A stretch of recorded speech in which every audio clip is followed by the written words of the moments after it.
What if the Nine Tails wasn't the most terrifying thing sealed inside Naruto Uzumaki?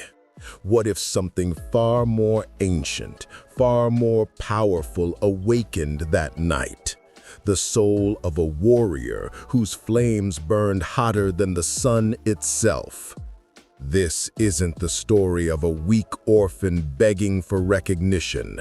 This is the legend of Naruto Uzumaki, reincarnation of Genryūsai Shigekuni Yamamoto, the man who would reduce the shinobi world to ash and stand as its undisputed king. The night the Nine Tails attacked Konohagakure, reality itself screamed.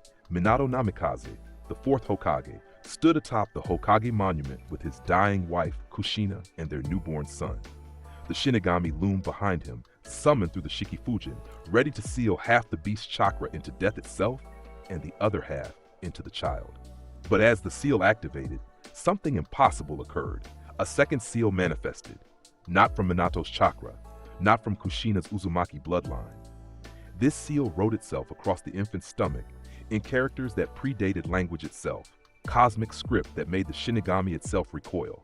The god of death recognized what the humans could not.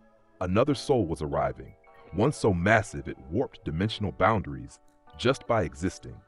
Across the gulf between worlds, through the shattered remains of the Soul King's palace, where reality bled into the void, a soul fragment traveled. Yamamoto Shigekuni Genryūsai, the captain commander who had ruled the Gote 13 for over a millennium, the warrior whose flames burned at 15 million degrees, the embodiment of the sun itself, had fallen in battle against Ewok. But his soul was too powerful, too fundamental to the fabric of existence to simply dissipate. The cosmic balance demanded equilibrium. A soul of such magnitude could not cease to exist. It could only transform. As Minato completed the 8 trigram seal, binding Kurama within his son, the soul anchor seal activated simultaneously. 2 impossibilities merged into one infant body, the nine-tailed fox and the reincarnating essence of Soul Society's strongest Shinigami. For one instant, the newborn's eyes opened. They burned with heat that turned the rain around them to steam. Kurama, ancient and prideful, found itself staring into those eyes from within the seal and experienced something it had never known in its millennia of existence, terror. Because in that instant, the fox recognized what stood before the cosmic hierarchy. Not a Jinchuriki, not a human child, but something that commanded even tailed beasts to kneel. The eyes closed, the heat faded. The infant wailed, seemingly normal. Minato and Kushina died believing they had saved their son and their village. They had no idea what they truly created. The third Hokage, Hiruzen Sarutobi, stood in the crater trying to comprehend what he was seeing. Molten glass, crystallized earth, walls that had been solid stone now flowing like water. And in the center, a 4-year-old boy with blonde hair and 3 whisker marks on each cheek, staring at his own hands with an expression far too ancient for his face. Around him lay 7 bodies, or what remained of them. Ash, pure ash in vaguely human shapes already scattering in the evening wind. Naruto, Hiruzen said carefully, keeping his voice gentle despite the tactical part of his mind screaming danger assessments. What happened? The boy looked up. His blue eyes held something wrong, something that made Hiruzen's instincts, honed through 3 great shinobi wars, scream that he was in the presence of a predator. They hurt me, Naruto said simply, his voice carrying none of the fear or trauma a child should have after such an event. So I burned them. Do you understand what you did? Yes. Matter of fact. Clinical. I killed them. They would have killed me, so I killed them first. That's how it works. Hiruzen felt a chill despite the residual heat. This wasn't a child's response. This was the logic of a seasoned warrior. Naruto, killing is necessary, the boy interrupted, and for a moment his eyes seemed to flicker with an orange-red glow. When enemies threaten you, you eliminate them. Mercy is for allies. Enemies receive only ash. The Hokage knelt, studying the boy carefully. He'd known Naruto since birth, had watched him grow for 4 years. The child had always been unusual, too calm, too observant, with an intensity that felt wrong for his age. But this, where did you learn to think like this? Naruto tilted his head, considering. I don't know. No. The same way I know how to stand when someone wants to hurt me. The same way I know that hesitation in battle means death. The same way I know. He paused, struggling with concepts his child's vocabulary couldn't express. That I'm supposed to be stronger than this. That I'm supposed to command something that burns. Hiruzen made his decision in that moment. Naruto Uzumaki was not just a Jinchuriki. He was something unprecedented, something potentially more dangerous than the Nine Tails itself. The boy needed training, guidance, and control before that burning instinct consumed him entirely. "Come with me," the Hokage said. "It's time you learned what you truly are." The private training ground was deep in the forest, sealed away from prying eyes. Hiruzen watched as 5-year-old Naruto held a wooden training sword, his stance perfect without ever being taught. "You've never held a sword before," the Hokage observed. "No." Naruto shifted his grip microscopically, weight distribution flowing into a form that Hiruzen, despite his vast knowledge, didn't recognize. "But my body knows. It's like I've held one for 1,000 years." "Show me." Naruto moved. The wooden sword became a blur as the child flowed through kata after kata, each movement precise, economical, deadly. These weren't the forms taught in Konoha's academy. They weren't any style Hiruzen had encountered in his 70 years of life.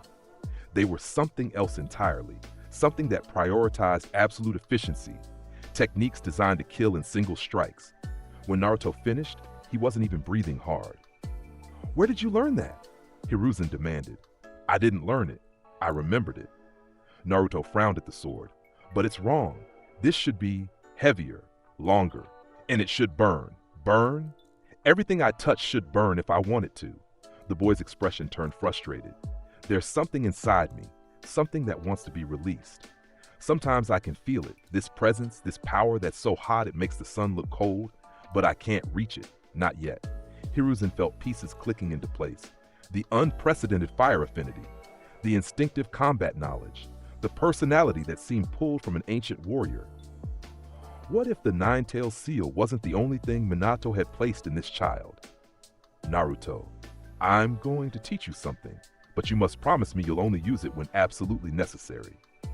"Teach me everything," Naruto said, and his eyes held that too-old intensity again. "I need to be stronger, strong enough that no one ever dares to hurt me again. Strong enough that my enemies turn to ash with a thought." And so the training began in earnest. By age 6, Naruto had mastered the academy's entire curriculum. By 7, he was performing B-rank fire jutsu that Jonin struggled with. By 8, he created his first original technique, a blade of pure flame that could cut through steel and burned at temperatures that made even Hiruzen step back in alarm. But the boy never smiled during training, never showed pride in his accomplishments. He approached each new technique with the grim focus of someone who had fought for survival for far longer than 8 years. "Why do you push yourself so hard?"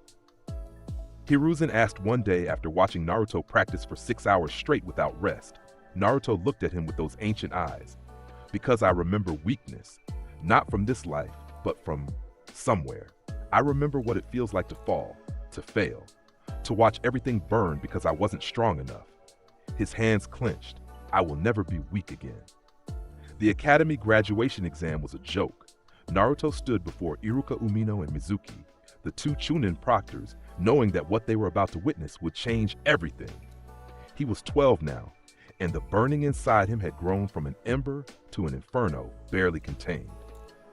"For your graduation exam, you need to successfully perform 3 basic jutsu," Iruka explained. "The clone jutsu, the transformation jutsu, and the substitution jutsu." "No," Naruto said flatly. Iruka blinked. "Excuse me? I won't be performing academy jutsu." Naruto reached behind him, drawing the staff he'd been permitted to carry, a seemingly simple wooden staff that made the air around it shimmer with heat. "I'll be demonstrating my actual capabilities. If the village wants to make me a genin, they should see what they're actually getting." Mizuki scowled. "You don't get to choose the exam requirements, brat. Reduce all creation to ash." Naruto's voice cut through the classroom like a blade, and suddenly the temperature spiked 20 degrees. "Ken no Yaiba." The wooden staff erupted into flames, not metaphorically. The entire thing transformed into a blade of pure fire, flames so intense they burned white hot at the core. The desks nearest Naruto began to smoke. The windows cracked from thermal stress. Iruka stumbled backward, hand moving to his kunai pouch on pure instinct. Mizuki went pale. "First form," Naruto said calmly, raising the flame blade. "Nadagiri." He swung. A wave of fire exploded outward, controlled and precise. It swept across the entire classroom, over the desks, over the floor, over the walls, but didn't burn anything. Instead, everything the flames touched was instantly clean. Dust and debris incinerated at molecular level while the materials themselves remained untouched. The classroom was now spotless. Second form. Naruto's eyes glowed orange-red. Gokaku Injo, 5 prison flame castle. He thrust the blade downward. 5 pillars of fire erupted around him in a perfect pentagon pattern, each one a tower of flames reaching to the ceiling. But again, nothing burned. The flames existed in perfect control, a prison that would incinerate anything trying to pass through, but didn't spread a millimeter beyond their boundaries. Third form. Naruto spun the blade. Enetsu Jigoku, flame hell. The temperature skyrocketed. Iruka felt sweat instantly pour down his face. Mizuki dropped to one knee, overwhelmed by the heat pressure. Around Naruto, the air itself ignited, creating a sphere of swirling flames that made him appear as if standing in the heart of the sun. Then, as quickly as it began, it ended. The flames vanished. The temperature dropped. Naruto stood there with his wooden staff again, looking completely unaffected by what he'd just done. "My name is Naruto Uzumaki," he said, meeting Iruka's shocked eyes. "I am the Jinchuriki of the Nine Tails. I am the wielder of Ken no Yaiba, and I am done hiding what I am." He paused. "Do I pass?" The door slammed open. Hiruzen Sarutobi stood there with 3 Anbu, having felt the chakra spike from across the village. "Lord Hokage," Naruto bowed with perfect formality, another thing he'd never been taught, but somehow knew. "I apologize for the disturbance. I thought it was time the village understood what I can do." Hiruzen looked at the pristine classroom, at the thermal cracks in the windows, at the 2 terrified Chunin. Then he looked at Naruto, standing there calm and composed, and made his decision. "Iruka, Mizuki, mark Naruto Uzumaki as passed with honors. He graduates immediately." The Hokage's eyes never left the boy. "Naruto, come with me. We need to discuss your team placement." As they walked through the village, people stared. Word of the chakra spike had spread. Whispers followed them. "That's the Nine Tails brat. Did you feel that heat? They say he burned the academy." Naruto ignored them all. He'd spent 12 years being whispered about, being hated. Let them whisper. Let them hate. Soon enough, they would add another word to their vocabulary when speaking of him. Fear. The team assignments were announced the next day, and Naruto walked into the academy one final time to learn his fate. Hiruzen stood at the front of the classroom, and Naruto immediately noticed something different. The usual Jonin senseis weren't present. Instead, standing beside the Hokage was a tall woman with long black hair, red eyes, and an aura of barely contained violence. Kurenai Yuhi, Konoha's Genjutsu mistress, and a woman who had personally requested this assignment. "Team 7, Hiruzen announced, and the room went silent. "Naruto Uzumaki, Hinata Hyuga, Shino Aburame. Your Jonin sensei is Kurenai Yuhi." Naruto raised an eyebrow. Not the expected team. Not Sasuke Uchiha and Sakura Haruno. The Hokage had changed the assignments, and Naruto understood why immediately. They'd given him teammates who could keep up intellectually while staying out of his way in combat. Hinata, sitting across the room, looked like she might faint. Shino simply adjusted his glasses, high collar hiding any reaction. "Your sensei will meet you on the roof," Hiruzen continued. "You have 5 minutes."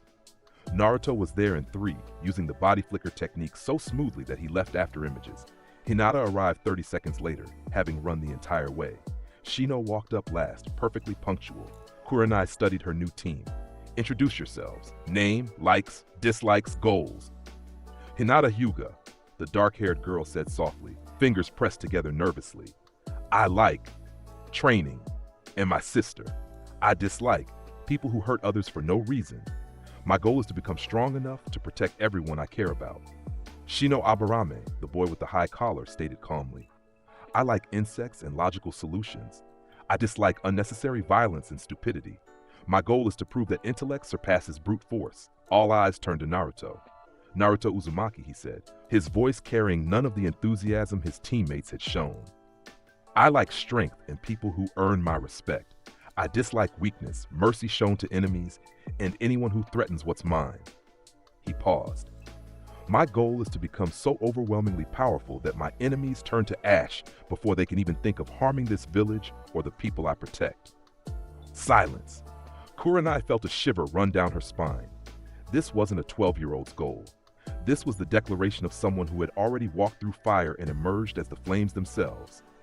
Well then, she said carefully, tomorrow morning we have our real test. Meet at Training Ground 7 at 6 a.m. Don't eat breakfast. You'll just throw it up. What kind of test? Shino asked. A survival exercise.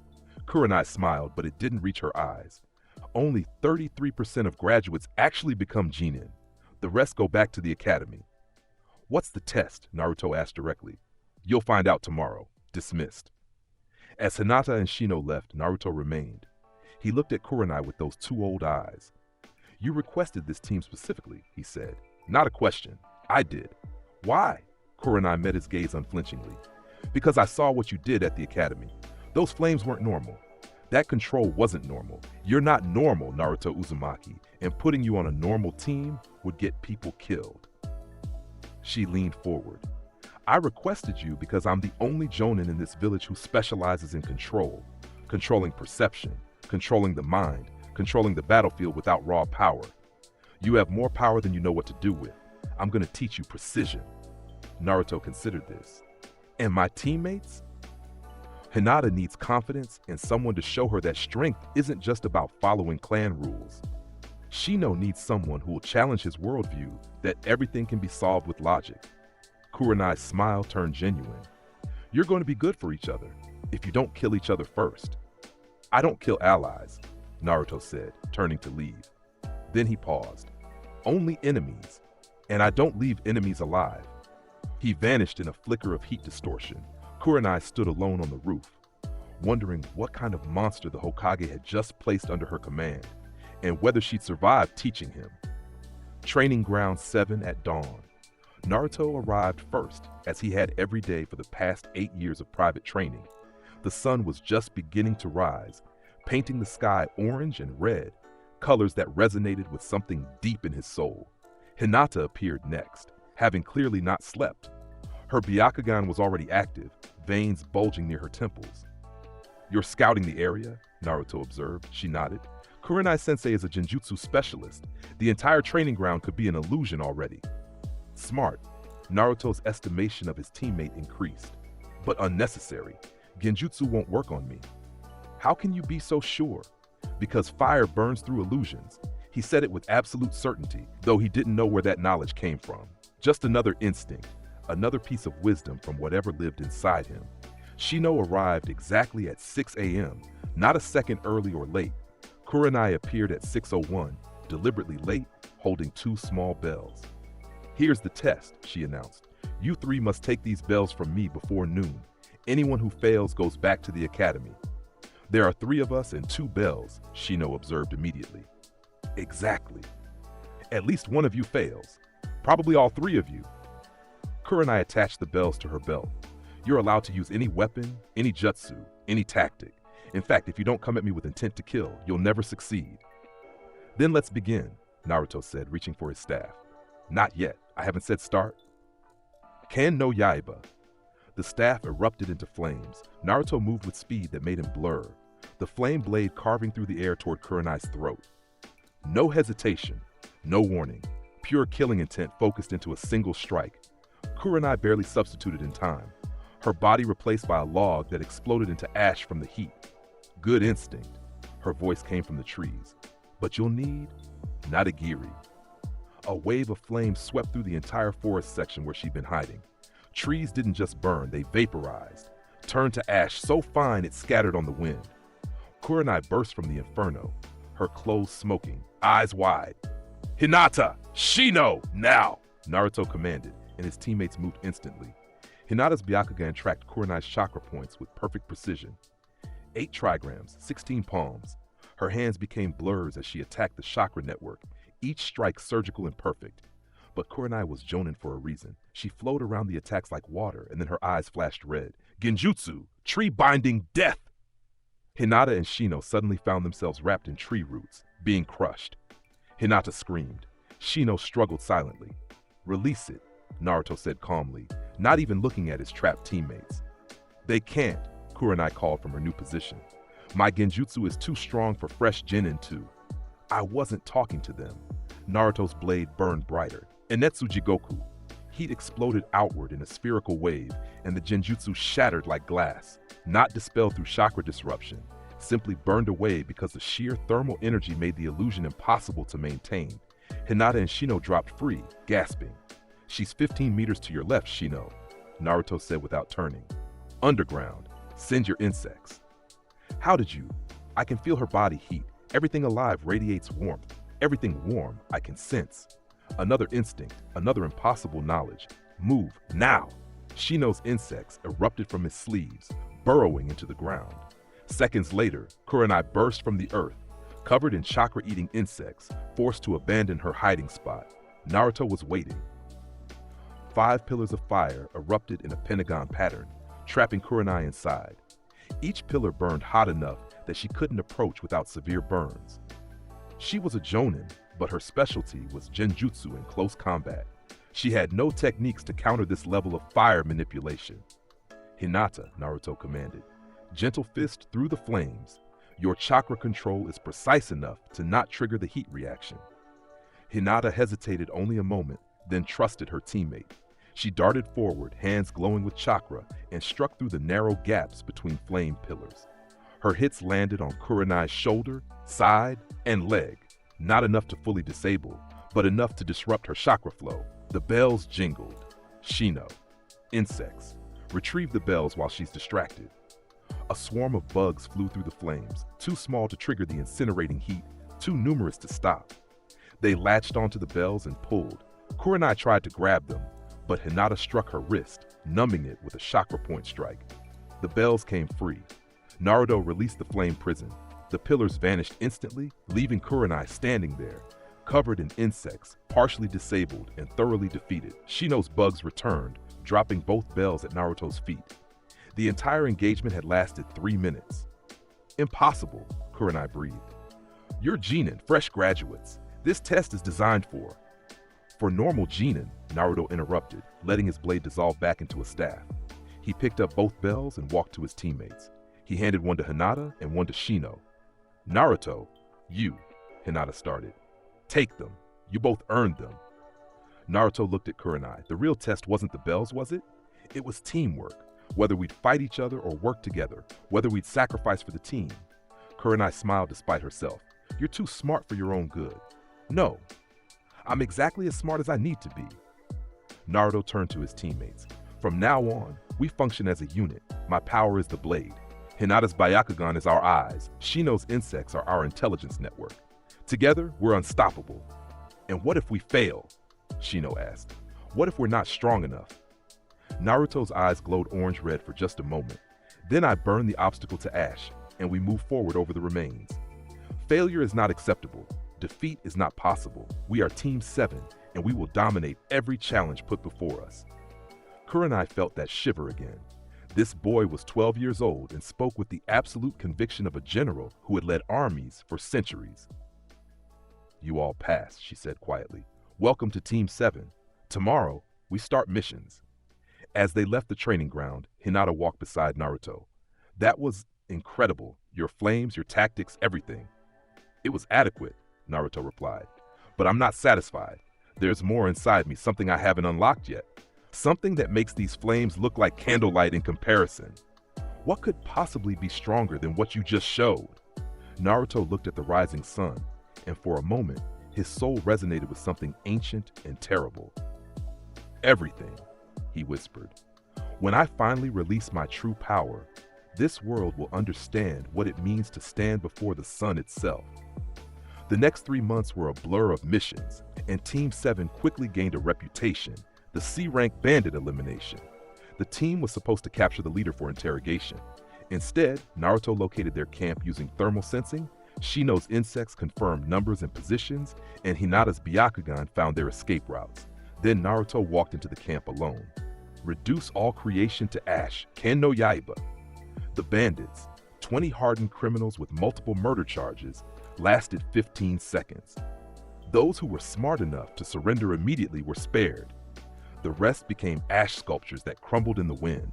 The mission report described it as clinical efficiency with 0 casualties on our side.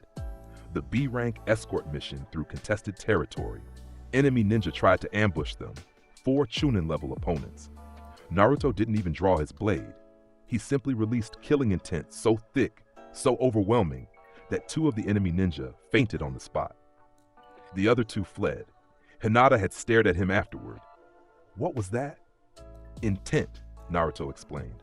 When you've killed enough, when you've burned enough enemies to ash, that intent becomes tangible. It becomes a weapon by itself. How many have you killed to have intent like that? Shino asked quietly. Naruto had looked away. I don't know. Sometimes I think the answer is thousands, but that's impossible. I'm 12. I've only been on missions for 3 months, but my soul remembers. More. The A-rank infiltration mission to retrieve stolen village secrets. This was supposed to be beyond Genin capabilities, but Kurenai had specifically requested it for Team 7. They infiltrated the enemy compound using Shino's insects for surveillance, Hinata's Byakugan for navigation, and Naruto's thermal sensing to avoid detection. They recovered the documents without raising an alarm, but on the way out, they were discovered, 12 enemy ninja, 2 Jonin among them. Run, Kurenai had ordered. I'll hold them. No, Naruto interrupted. You 3 secure the documents. I'll handle this. Naruto, you can't fight 12. Watch me. Kan no Yaiba. The blade erupted into flame, and Naruto's entire demeanor changed. Gone was the stern but controlled Genin. What remained was something primal, something that moved with the muscle memory of 1,000 battles. The first Jonin came at him with a water technique. Water style. Water dragon jutsu. Nadagiri. Naruto swung his flame blade, and the water dragon vaporized into steam before it traveled 3 meters. The enemy Jonin's eyes widened in shock. The second Jonin tried to flank, using earth techniques to attack from below. Amateur, Naruto said, and his voice carried contempt that felt ancient. He thrust his blade into the ground. Jokaku Enjo, fortress blaze. A wall of flames erupted from the earth in a circle around him, catching the flanking Jonin mid-emergence. The ninja screamed once before the flames consumed him entirely. The remaining 11 tried to coordinate, attacking from all sides with kunai, shuriken, and jutsu. Naruto spun, his blade creating a wheel of fire that incinerated every projectile and forced the attackers back. Then he pointed the blade at the largest cluster of enemies, Enetsu Jigoku. The temperature spiked so drastically that the ground beneath them turned to glass. The enemies at the center of the technique simply ceased to exist. Not burned, not killed, but erased by heat so intense it broke down matter itself. The survivors, 3 now, the ones who'd been far enough away, fled in terror. Naruto let them go. They would spread the word.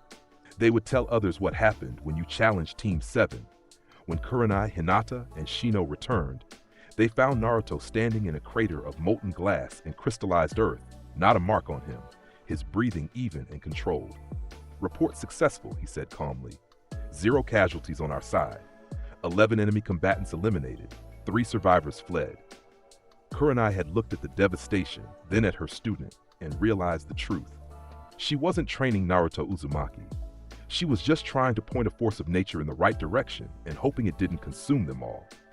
6 months after graduation, Kurenai called Team 7 together with an announcement that made even Naruto pause.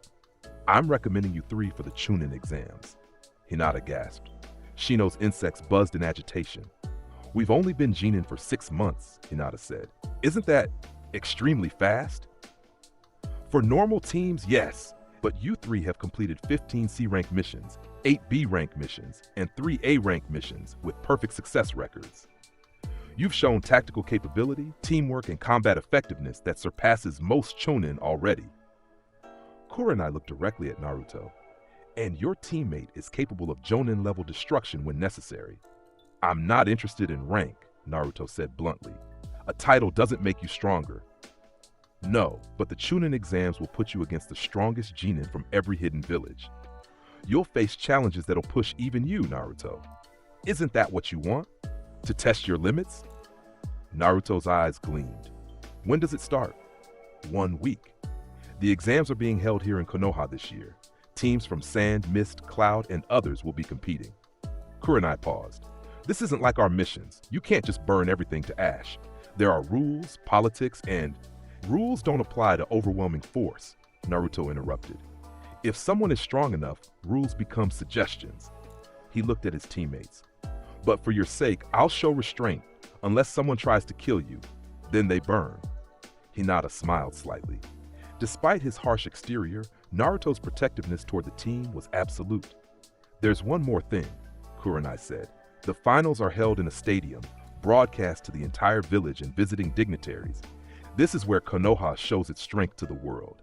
Naruto, this will be your chance to show everyone, the villagers who whispered about you, the ninja who feared you, the world at large, exactly what you've become. Good, Naruto said simply. Let them watch. Let them understand. When I step into that arena, they'll see what real power looks like. The first exam took place in the academy, a written test proctored by Ibiki Morino, Konoha's interrogation specialist. Team 7 entered the room, and immediately Naruto felt dozens of eyes on him. Genin from other villages, all sizing each other up, all trying to measure threats. Naruto's thermal sensing picked up elevated heart rates throughout the room. Fear, excitement, determination, all radiating from the assembled Genin like heat signatures he could read as easily as text. Listen up, Ibiki's scarred face surveyed the room. This is a written test, 10 questions. You start with 10 points. Each wrong answer loses you a point. If you lose all points, your entire team fails. If you're caught cheating 5 times, your entire team fails. You have 1 hour. The test began, and Naruto looked at the questions. They were intelligence-gathering scenarios, cipher-breaking, tactical analysis, all far beyond Genin level. They expect us to cheat, Naruto realized immediately. This isn't testing knowledge. It's testing information-gathering skills. He glanced at Hinata, who had her Byakugan subtly active, reading answers from smarter Genin.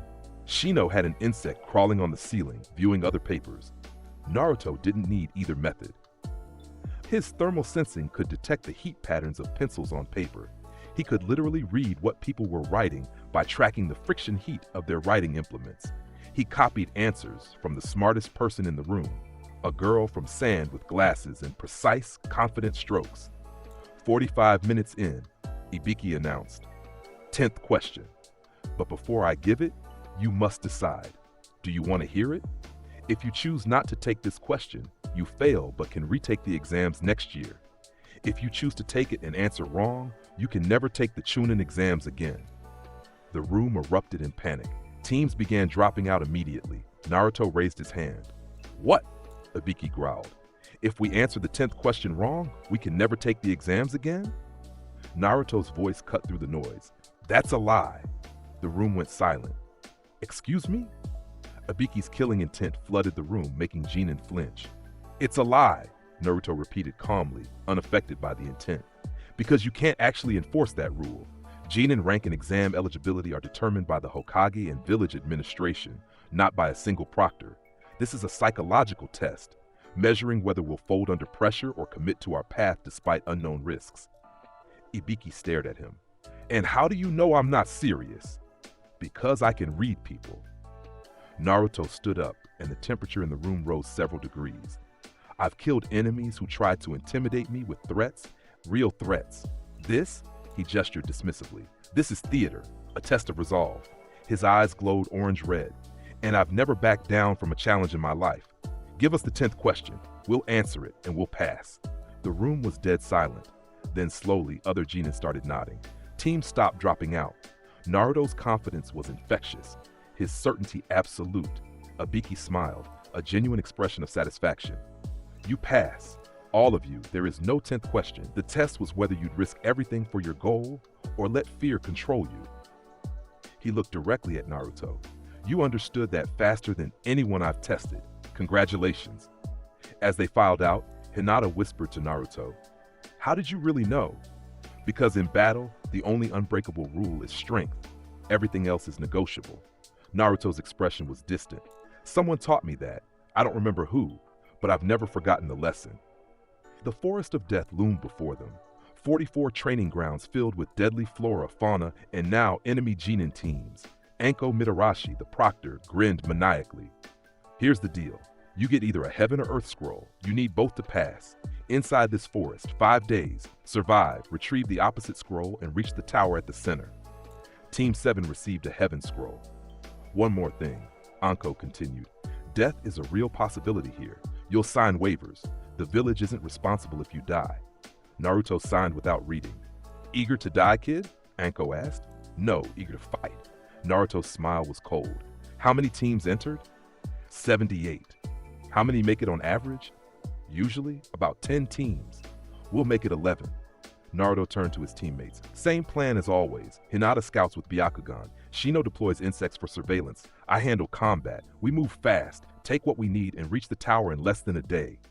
Less than a day? Hinata's eyes widened. Naruto, it takes most teams 3 days just to... We're not most teams. Move. They entered the forest, and immediately Hinata activated her Byakugan, while Shino released his insect swarm to map the area. 3 teams within 2 kilometers, Hinata reported. 1 directly ahead with an earth scroll. 1 to our left, too far to identify their scroll. 1 behind us, closing fast. The one behind us is hunting us, Shino observed. Standard predator behavior. Let them come, Naruto said, stopping in a clearing. We'll make an example of the first team that challenges us. They didn't have to wait long. A team from Rain Village emerged from the trees. 3 genin with respirators and rain-patterned headbands. Hand over your scroll, the leader demanded, holding up umbrellas rigged with senbon needles, or we'll take it from your corpses. Naruto looked at them with the same expression someone might give an insect. You're not strong enough to make that threat. Leave now.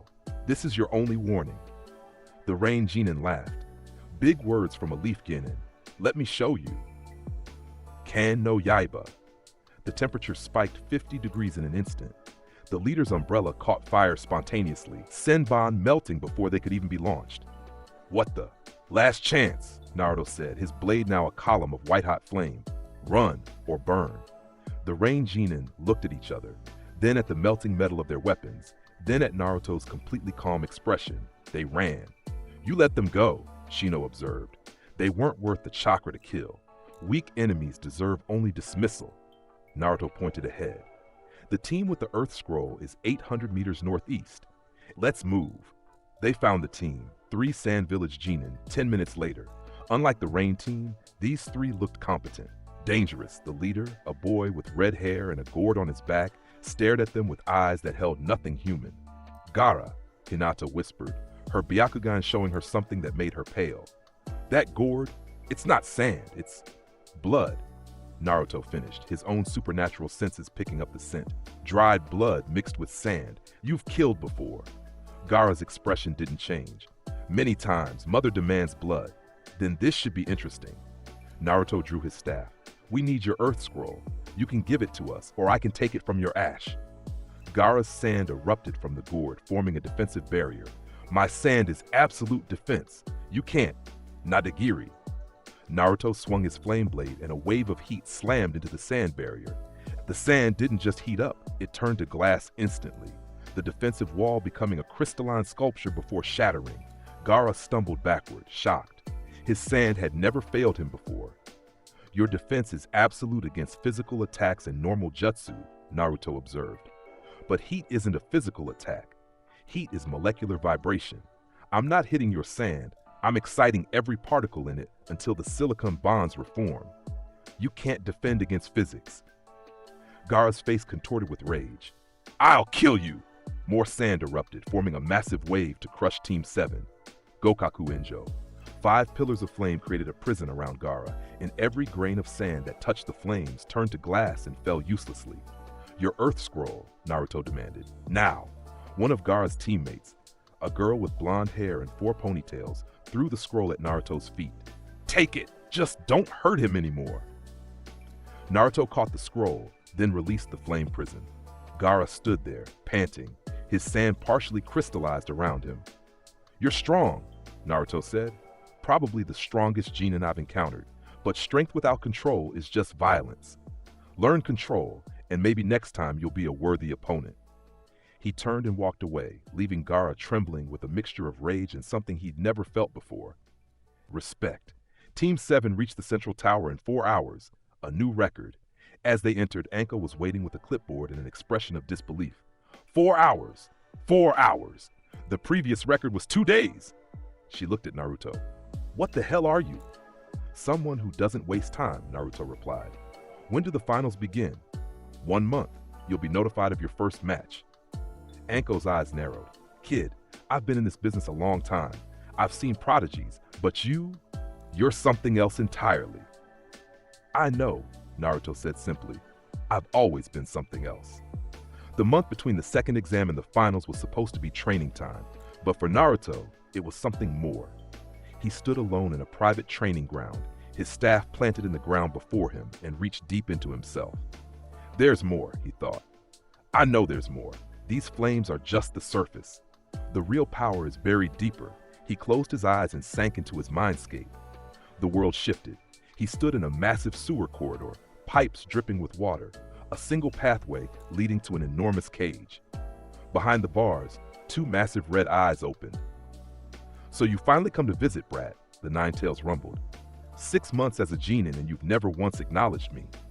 Because you're not the real power, Naruto said, approaching the cage without fear.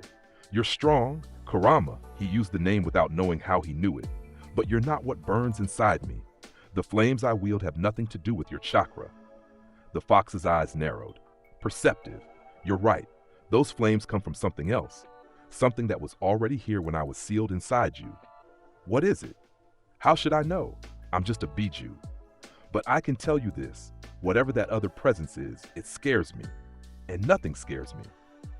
Naruto moved past the cage, following the burning sensation deeper into his soul. Another corridor. Another presence. This one wasn't a cage, it was a door. Massive, ancient, covered in seal script that predated any language in this world. The soul anchor, a voice whispered from beyond the door. Not Kurama's voice. Something older. You've come at last. Who are you? Naruto demanded. I am you. You are me. We are the same soul, separated by dimension and rebirth. I am the memories you don't remember. The power you haven't unlocked. The warrior you were before you became Naruto Uzumaki. Yamamoto, Naruto breathed, the name coming from nowhere and everywhere. Yes, Yamamoto Shigekuni Genryūsai, Captain Commander of the Gote 13, wielder of Ryūjin Jakka, the embodiment of the sun itself. The presence pulsed. You've been using a fraction of my power, our power. The techniques you call Ken no Yaiba, the flames you command, those are merely Shikai, the first release. You haven't even touched Bankai. Teach me, Naruto demanded. Show me how to use this power fully. You're not ready. Your 12-year-old body couldn't withstand Bankai's heat. It would kill you. Then make me ready. I have 1 month until the finals. Make me ready. The presence laughed, a sound like roaring flames. Ambitious. I remember that ambition. Very well. But understand this. Unlocking Bankai will change you. The memories will bleed through. You'll remember things that Naruto Uzumaki never experienced. You'll carry the weight of 1,000 years of warfare. Are you prepared for that? I've been carrying that weight my entire life, Naruto said. I just didn't know what it was. Now I do. Now I want to claim it fully. Then kneel before the flames, boy, and let me show you what it means to be the sun. The training was agony. For 29 days, Naruto pushed himself beyond any limit he'd known. Kuranai supervised from a distance, ready to intervene if he pushed too far, but even she couldn't help with what he was attempting. Every day he sat in meditation, reaching into his soul, pulling more and more of Yamamoto's presence forward. The memories came in flashes, standing before an army, blade raised, enemies stretching to the horizon, training grounds where Shinigami practiced for centuries to master their Zanpakuto, battles against hollows, against traitors, against gods themselves, the weight of command, of making decisions that sent warriors to their deaths, and the flames. Always the flames. On day 15, Naruto managed to hold Shikai for 6 hours straight without his chakra depleting. The flames burned hotter, more controlled, responding to his will as naturally as breathing. On day 20, he unlocked a new technique, Sokotsu, double bone. Not a flame technique, but a pure physical strike that Yamamoto had perfected over centuries. Naruto punched a training dummy and the kinetic force exploded out the other side, vaporizing 3 more dummies behind it. On day 25, he felt it. the door in his soul beginning to open. The soul anchor seal weakening, allowing more of Yamamoto's essence through. And on day 29, one day before the finals, Naruto achieved his goal. He stood in the center of the training ground, staff in hand, and spoke words that resonated with cosmic power. Bankai. The world exploded into flames. Not metaphorically. The entire training ground, the forest around it, the very air itself ignited in a sphere of heat so intense that stone vaporized instantly. Kurenai, watching from a kilometer away, felt the heat wave and threw up an earth wall on pure instinct. At the center, Naruto stood transformed.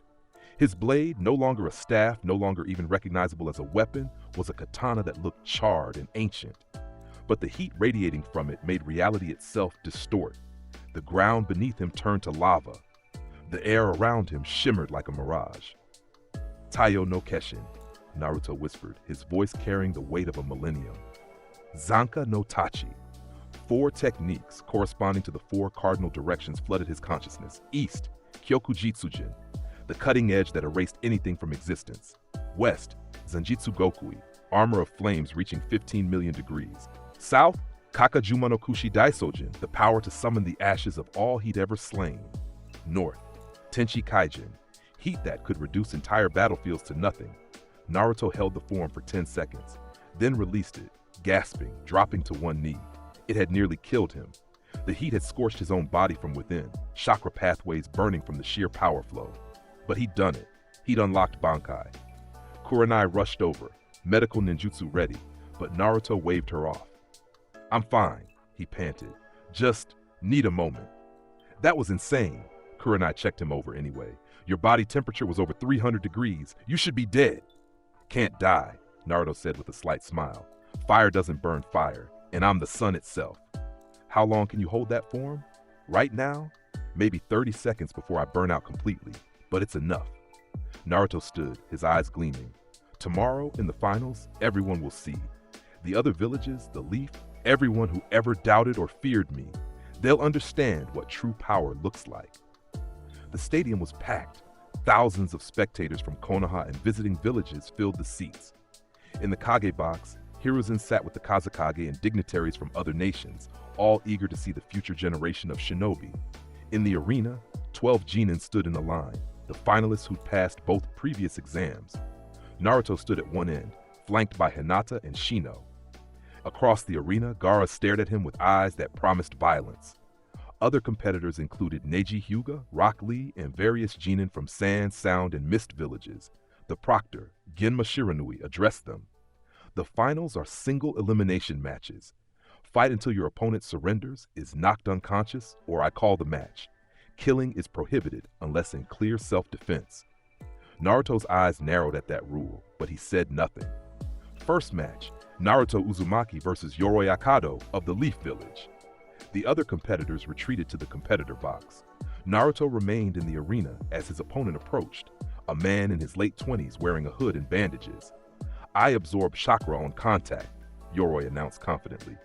One touch and you'll Kan no Yaiba. Flames erupted before Yoroi could finish his sentence. Try to touch this, Naruto said. His blade wreathed in fire hot enough that Yoroi couldn't approach within 3 meters. Yoroi tried anyway, using earth techniques to create barriers and close the distance. Nadagiri. One swing. One wave of heat.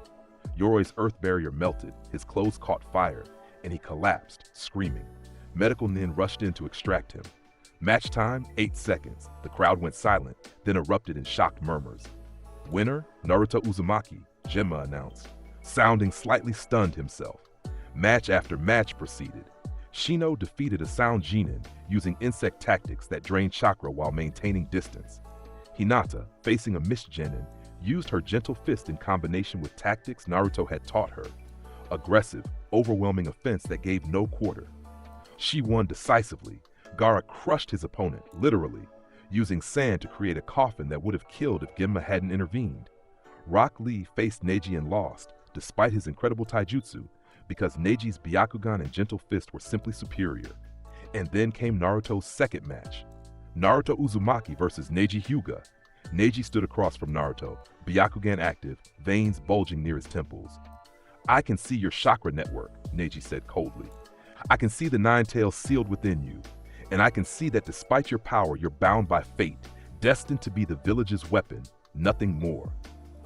Fate, Naruto repeated, and his expression turned contemplative. I used to believe in fate. I used to think there were things you couldn't change, no matter how strong you became. He drew his staff. But I've learned something. Fate only binds the weak. The strong create their own destiny. Philosophical words won't. Kan no Yaiba. The blade ignited, and Neji immediately understood the problem. His gentle fist required close contact to shut down chakra points, but getting close to those flames was impossible. Neji tried anyway, using 8 trigrams techniques to deflect attacks while closing distance. He was fast, faster than most jonin, his movements precise and economical, but Naruto was faster. And Netsu Jigoku, the sphere of swirling flames erupted around Naruto, creating a zone of heat so intense that Neji's skin blistered from 3 meters away. You can't touch me, Naruto stated. Your entire fighting style requires physical contact. I fight at range with heat that vaporizes anything organic. You've lost before you began. Neji gritted his teeth, then tried a desperate gambit, using rotation to create a chakra shield while charging through the flames. 8 trigrams. Rotation. The defensive technique deflected the heat momentarily as Neji burst through, hands extended to strike Naruto's chakra points. And Naruto caught his wrist with his bare hand. Neji's eyes widened. How? Because I'm not just controlling external flames, Naruto said, and Neji felt it. Heat radiating from Naruto's skin, hot enough to burn, but controlled enough not to. My entire body is a furnace. You can't shut down my chakra points because the heat would sear your hands off first. Naruto shoved Neji backwards, sending him tumbling. Surrender, Naruto said. You're talented, Neji. You could become truly strong, but not today. Today, you're fighting someone who's been strong for longer than you've been alive. Neji struggled to his feet, pride warring with survival instinct. Then he saw Naruto's eyes, those orange-red eyes that held the weight of ages, and understood. He was facing something beyond his capability to defeat. I surrender, Neji said quietly. The crowd gasped. The proud Hyuga prodigy had given up. Winner, Naruto Uzumaki. The semifinals came next. Naruto faced a sound genin named Dosu, a genin with sound-based attacks that could disorient and damage from range. It didn't matter. Gokaku Injo. The flame prison trapped Dosu instantly. Sound waves couldn't pass through the superheated air without distorting. Dosu tried to use his resonating gauntlet to shatter the flame pillars. The gauntlet melted. Dosu surrendered immediately. The other semifinal was Gaara versus Hinata. Hinata fought brilliantly, using gentle fists to strike through gaps in Gaara's sand defense. But Gaara's sand was too fast, his defense too absolute against physical attacks. After 5 minutes of intense combat, Gaara's sand wrapped around Hinata's leg and began to crush. I forfeit! Hinata shouted immediately, understanding she'd lost. Gaara hesitated, the bloodlust in his eyes warring with something else. Respect, perhaps, or simply the understanding that killing her would mean facing Naruto's wrath. He released her. Winner, Gaara of the Sand. The stadium had gone from excited to tense. Everyone understood what they were about to witness. The 2 most powerful genin of this generation facing each other in a clash that would determine the tournament champion.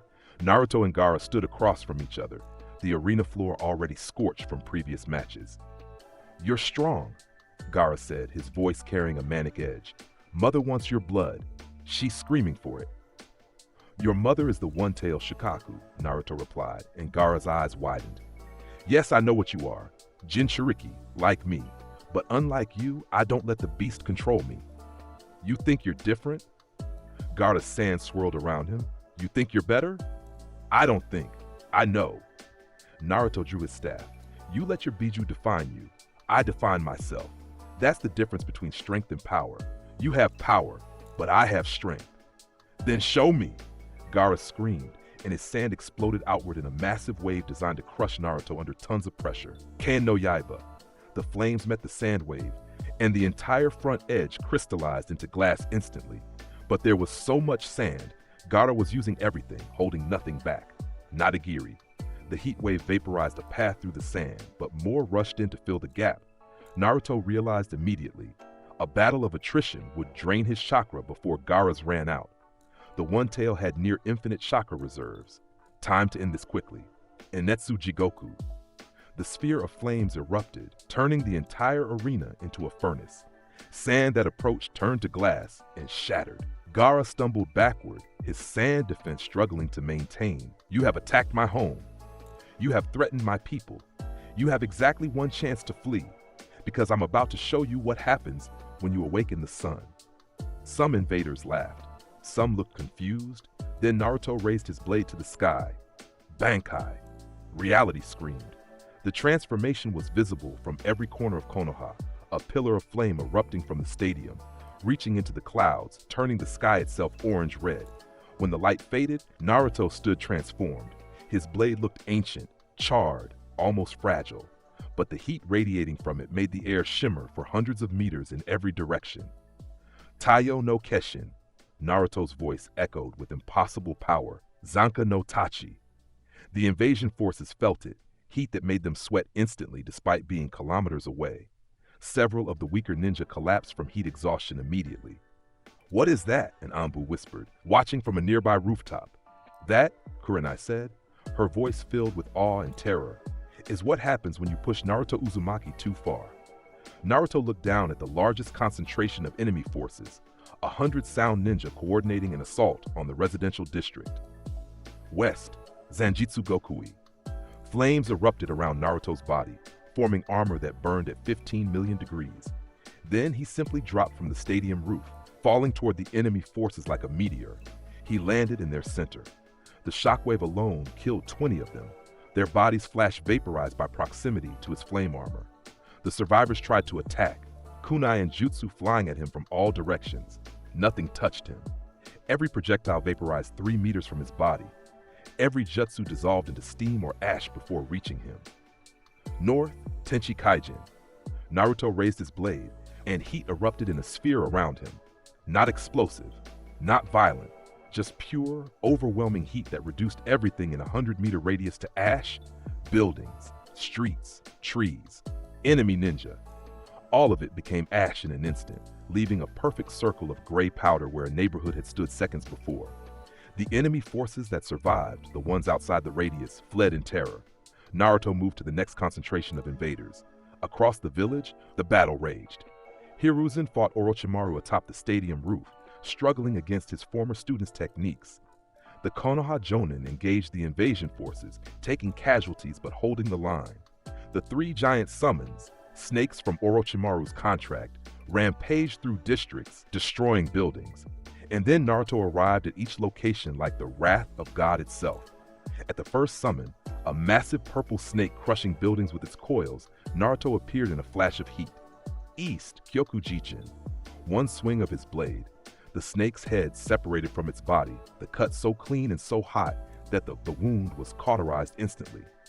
The massive corpse crashed into the street, already beginning to dissolve back to its summoning realm. At the second summon, Naruto didn't even use a technique.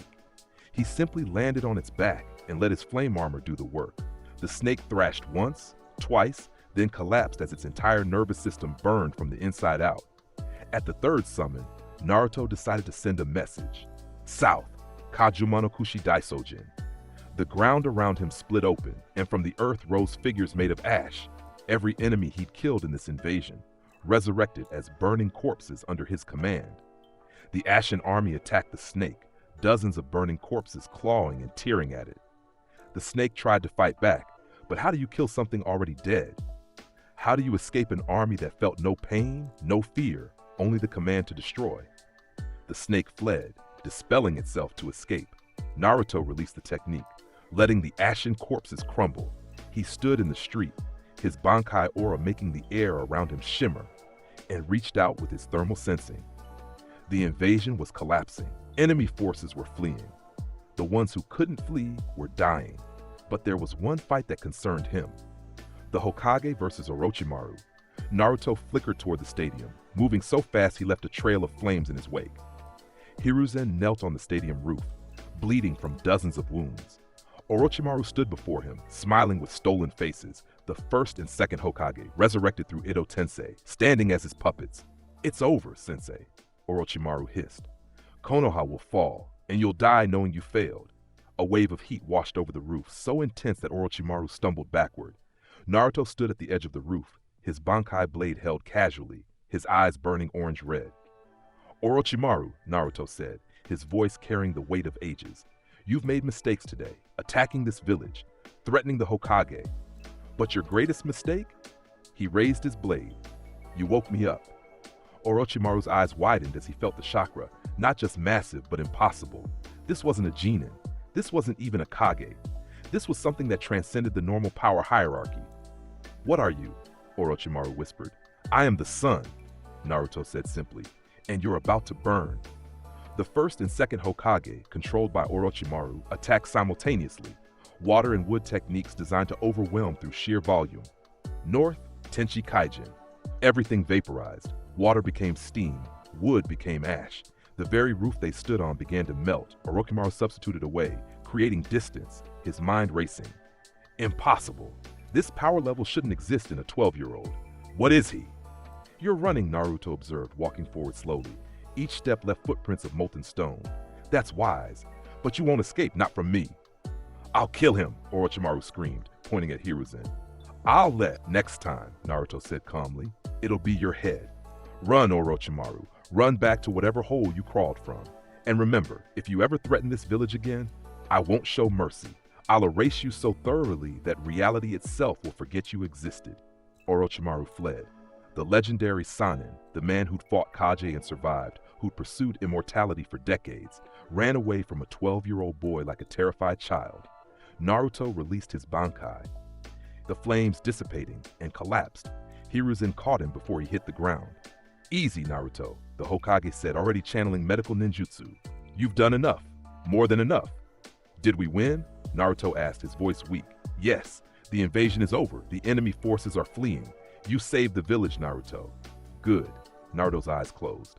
"That's good." He passed out from chakra exhaustion. Hiruzen held the boy, looking at the devastation around them. Circles of ash where enemy forces had stood, molten stone where Naruto had walked, the very air still shimmering from residual heat. "What have you become?" the Hokage whispered. "What kind of power is this?" But Naruto couldn't answer. He was already dreaming. Dreams of another life, another war, another time when he'd stood as the last defense against annihilation. Some things, it seemed, never changed. Naruto woke 3 days later in Konoha Hospital.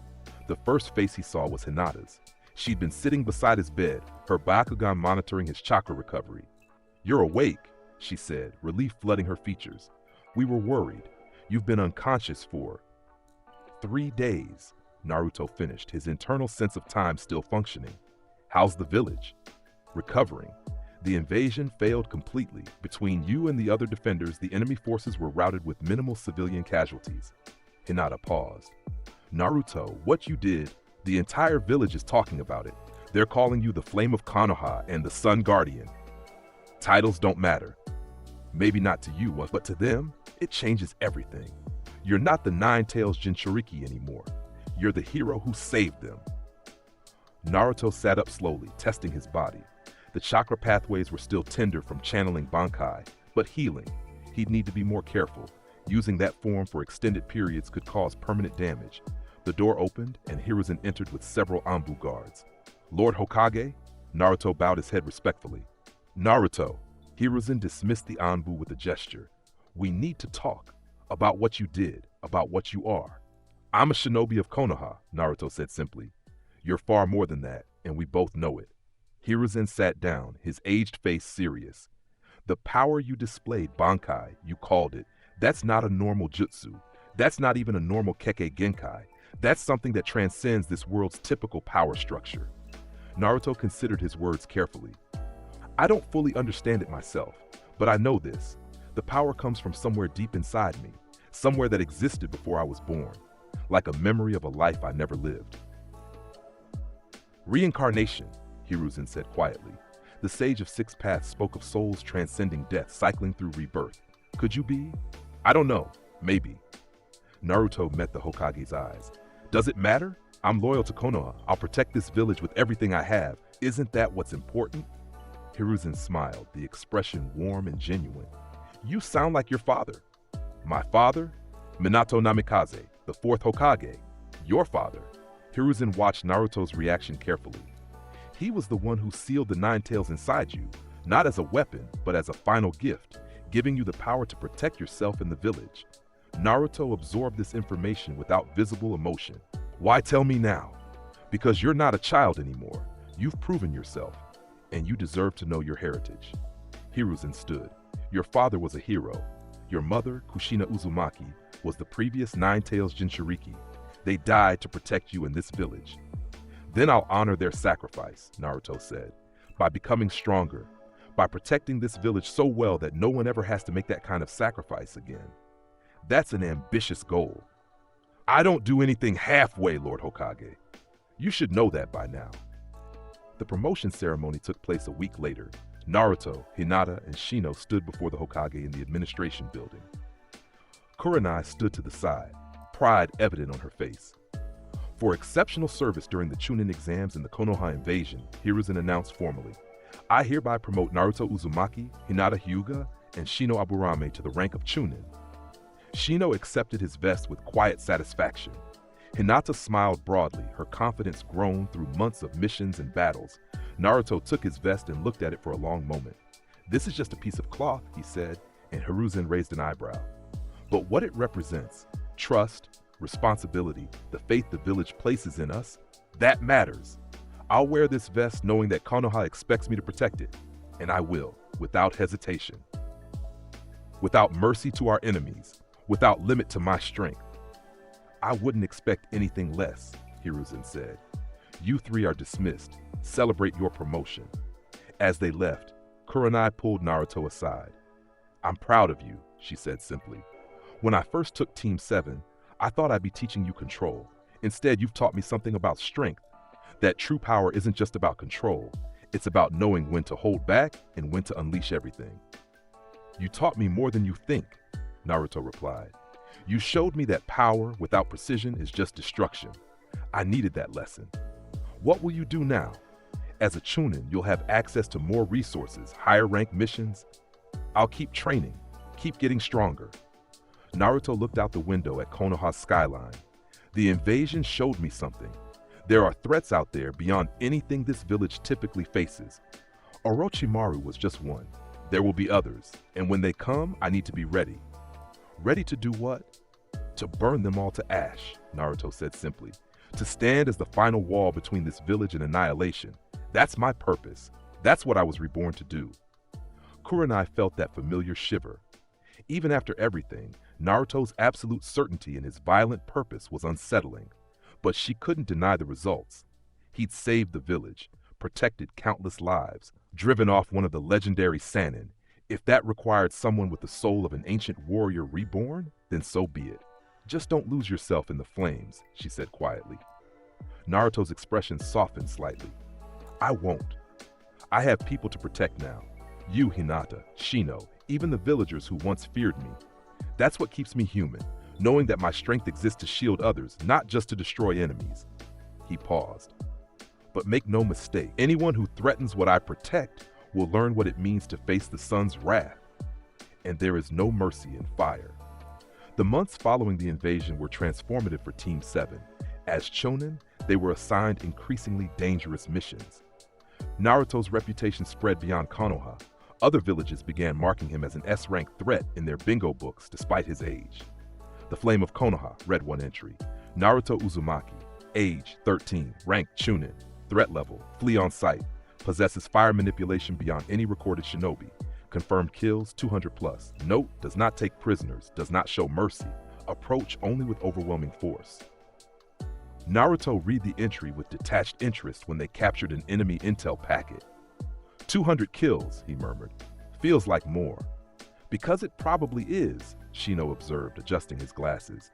That count only includes confirmed identification. Your tendency to reduce enemies to ash makes body counts difficult. They were on a B-rank mission in the land of rice fields, tracking a group of missing nin who'd been raiding border villages. The trail had led them to an abandoned fort. Hinata's Byakugan scanned the structure. 12 signatures inside, 3 on the roof, 2 in the basement, all armed and showing combat-ready chakra levels. Standard elimination protocol, Naruto said, already reaching for his staff. Shino, seal the exits with insect traps. Hinata, mark high-value targets. I'll handle engagement. Naruto, Hinata said carefully. The mission parameters said to attempt capture for interrogation. They also said we're authorized to use lethal force if threatened. Naruto's eyes narrowed. These missing 9 killed entire families in their raids. Children.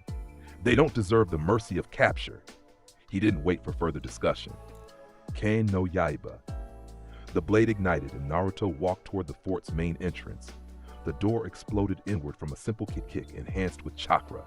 Naruto Uzumaki of Konoha, he announced to the scrambling, missing nin inside. You've committed crimes against the innocent. Surrender now for a quick death or resist for a slow one. Choose. The missing 9 leader, a former Stone Jonin with Earth Affinity, laughed. 1 kid? They sent 1 kid to stop us? Nadagiri. The laugh died as a wave of flame swept through the fort's interior.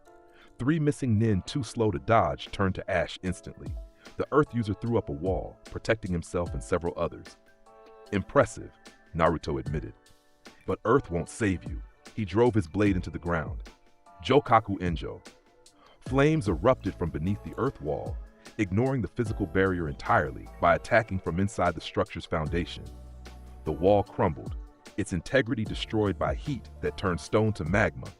The survivors tried to flee, but Shino's insect traps activated, blocking exits with walls of chakra-eating bugs. Hinata moved in, her gentle fist disabling 2 targets with surgical precision.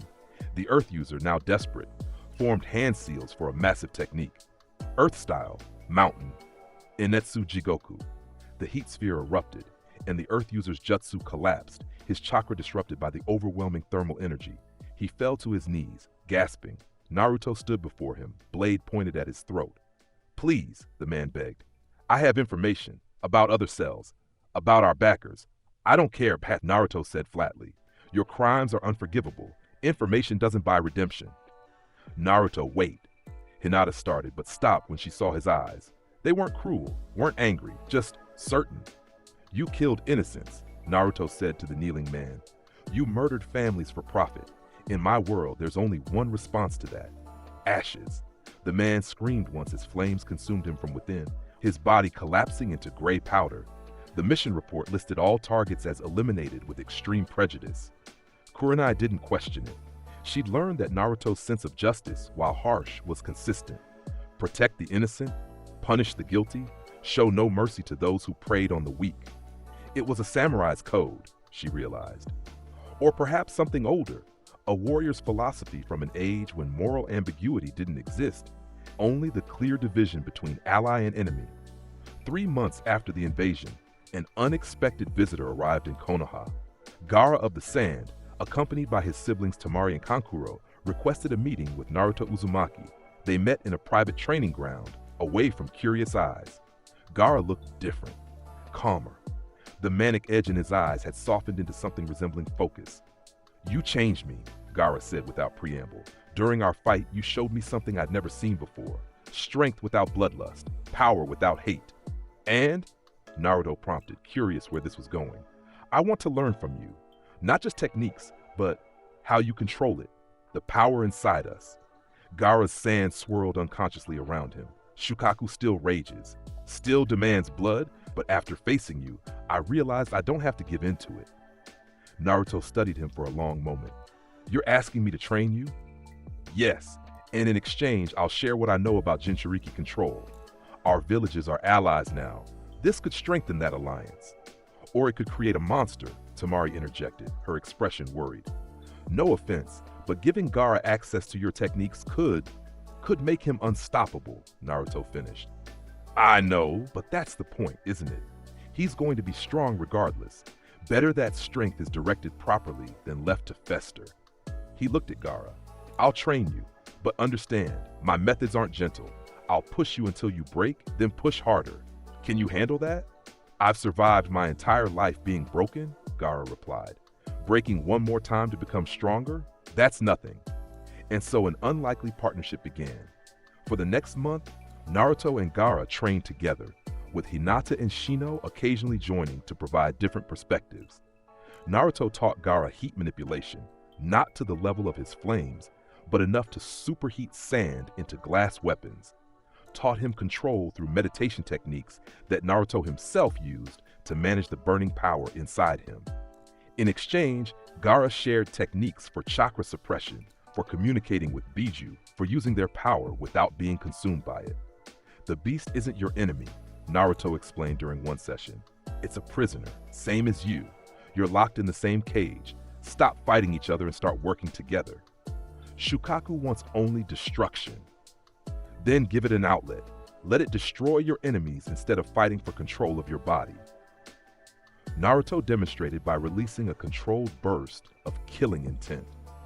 I don't suppress the burning inside me. I channel it, direct it, make it serve my purpose. Gaara tried it, releasing his own killing intent directed at a training dummy. The dummy exploded into sand without him making a single hand seal. I did that, Gaara breathed, without the seal weakening, without losing control. You did, Naruto confirmed, because you're not fighting your power anymore. You're using it. By the end of the month, Gaara had developed a new technique, Sabaku Taiso, Desert Funeral. It combined his sand manipulation with heat, creating glass coffins that trapped and incinerated targets simultaneously. You're a natural, Naruto said, watching Gaara practice. Give it a year, and you'll be Kage level. What about you? Gaara asked. You're already beyond most Kage. What's your limit? Naruto looked at the sky, sensing the sun's position through the burning in his soul. I don't know if I have one, he admitted. Sometimes I feel like I'm just scratching the surface, like there's a depth to this power that I haven't even begun to explore. Doesn't that scare you? No, it excites me. Naruto's smile was sharp, because it means no matter how strong my enemies become, I can become stronger. There's always another level, always more heat to unleash. Gaara nodded slowly.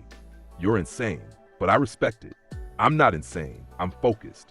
There's a difference. When the Sand siblings left, Gaara paused at the village gate.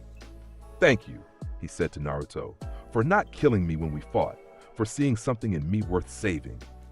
I didn't save you, Naruto replied. You saved yourself. I just showed you it was possible. As the Sand team departed, Temari whispered to Kankuro, Did we just create a monster? 2 monsters, Kankuro corrected, looking at Gaara's new controlled demeanor and Naruto's that. It means you're not from this world, Orochimaru said. Not originally. Your soul comes from somewhere else entirely. A place where power structures are different, where souls wield swords that embody their essence. You're not just a reincarnation, you're a dimensional transplant. How do you know this? Because I've been researching dimensional phenomena for decades, seeking immortality, seeking power beyond this world's limits. And you, Orochimaru's smile widened. You're the key. If I could study you, understand how your soul bonded to this body, not Igiri. The wave of flame cut off Orochimaru's monologue. He dodged, substituting with a clone, but Naruto was already moving. I don't care about my origins, Naruto said, his blade carving through Orochimaru's summons. I care about what I am now, and what I am now is your executioner. Enetsu Jigoku, the heat sphere erupted. Orochimaru had prepared this time. Earth techniques layered with water created temporary shields, buying him seconds to escape deeper into the facility. Naruto, wait, Kurenai shouted. The facility is collapsing from the heat. Indeed, the underground complex was coming apart. Stone melting, supports failing. Everyone out, Naruto ordered. I'll handle Orochimaru. We're not leaving you. That's an order, Kurenai. Get Hinata and Shino to safety. Protect the prisoners. I'll catch up. Reluctantly, Kurenai retreated with the team. Naruto pursued Orochimaru deeper, the flames around his blade the only light in the collapsing darkness. They faced each other in a final chamber, Orochimaru's back against a sealed door. You can't win, Orochimaru said. I'm immortal. I've transcended death itself. Then I'll make you regret that immortality, Naruto replied. Bankai. The transformation rocked the entire facility. Taiyo no Keshin, Zanka no Tachi. The heat was so intense that the chamber's walls began to melt immediately. Orochimaru's eyes widened in genuine fear. Impossible. That level of power would kill you before. East, Kyokujitsujin. The swing came. Orochimaru dodged, barely, his body shedding skin like a snake to escape, but the blade caught his torso, and everything it touched ceased to exist. Orochimaru's scream echoed through the collapsing facility as half his body was simply erased from reality. Next time, Naruto said, his voice carrying the weight of absolute certainty, There won't be enough of you left to regenerate. He released the Bankai and flickered toward the surface, leaving Orochimaru's bisected body to regenerate in the ruins. The mission report was classified at the highest level. Hiruzen read it with growing concern and pride. You destroyed 4 research facilities, saved 37 prisoners, and engaged Orochimaru directly, the Hokage summarized. Against orders. I interpreted intelligence gathering broadly, Naruto replied. We gathered intelligence. Orochimaru's facilities are vulnerable to fire, his regeneration has limits, and he knows about my reincarnation. That last part concerns me. If he's researching dimensional phenomena, then he's wasting his time. Whatever I am, whatever power I have, it's mine now. He can't take it, can't copy it, can't understand it, because it's not just power, it's a soul forged through 1,000 years of battle. Hiruzen set down the report. You're becoming something unprecedented, Naruto. More powerful than any shinobi in Konoha's history. That kind of power, it makes people nervous. Let them be nervous. As long as I protect this village, their nervousness is irrelevant. And if the village asks you to do something you don't agree with, Naruto met his eyes. Then we'll have a conversation. I'm loyal to Konoha, Lord Hokage, but I'm not a mindless weapon. I have lines I won't cross, causes I won't support. That loyalty is conditional on Konoha remaining worth protecting. That's dangerously close to treason. No, that's dangerously close to honesty. Would you prefer I lie and say I'd follow any order blindly? Hiruzen smiled despite the tension. No, I prefer exactly this. A powerful shinobi who thinks for himself, who has moral boundaries, who protects the village because he chooses to, not because he's ordered to. He stood and walked to the window. The other villages are watching you, Naruto. They see your power and wonder if Konoha has created a weapon they can't control. Some are already proposing treaties that amount to, we won't attack if you keep him leashed. I'm not a weapon to be controlled. I know, and that's exactly what I tell them. Hiruzen turned back. You're a shinobi of Konoha, acting of your own free will, protecting the village because you believe in what we stand for. That makes you more valuable than any weapon.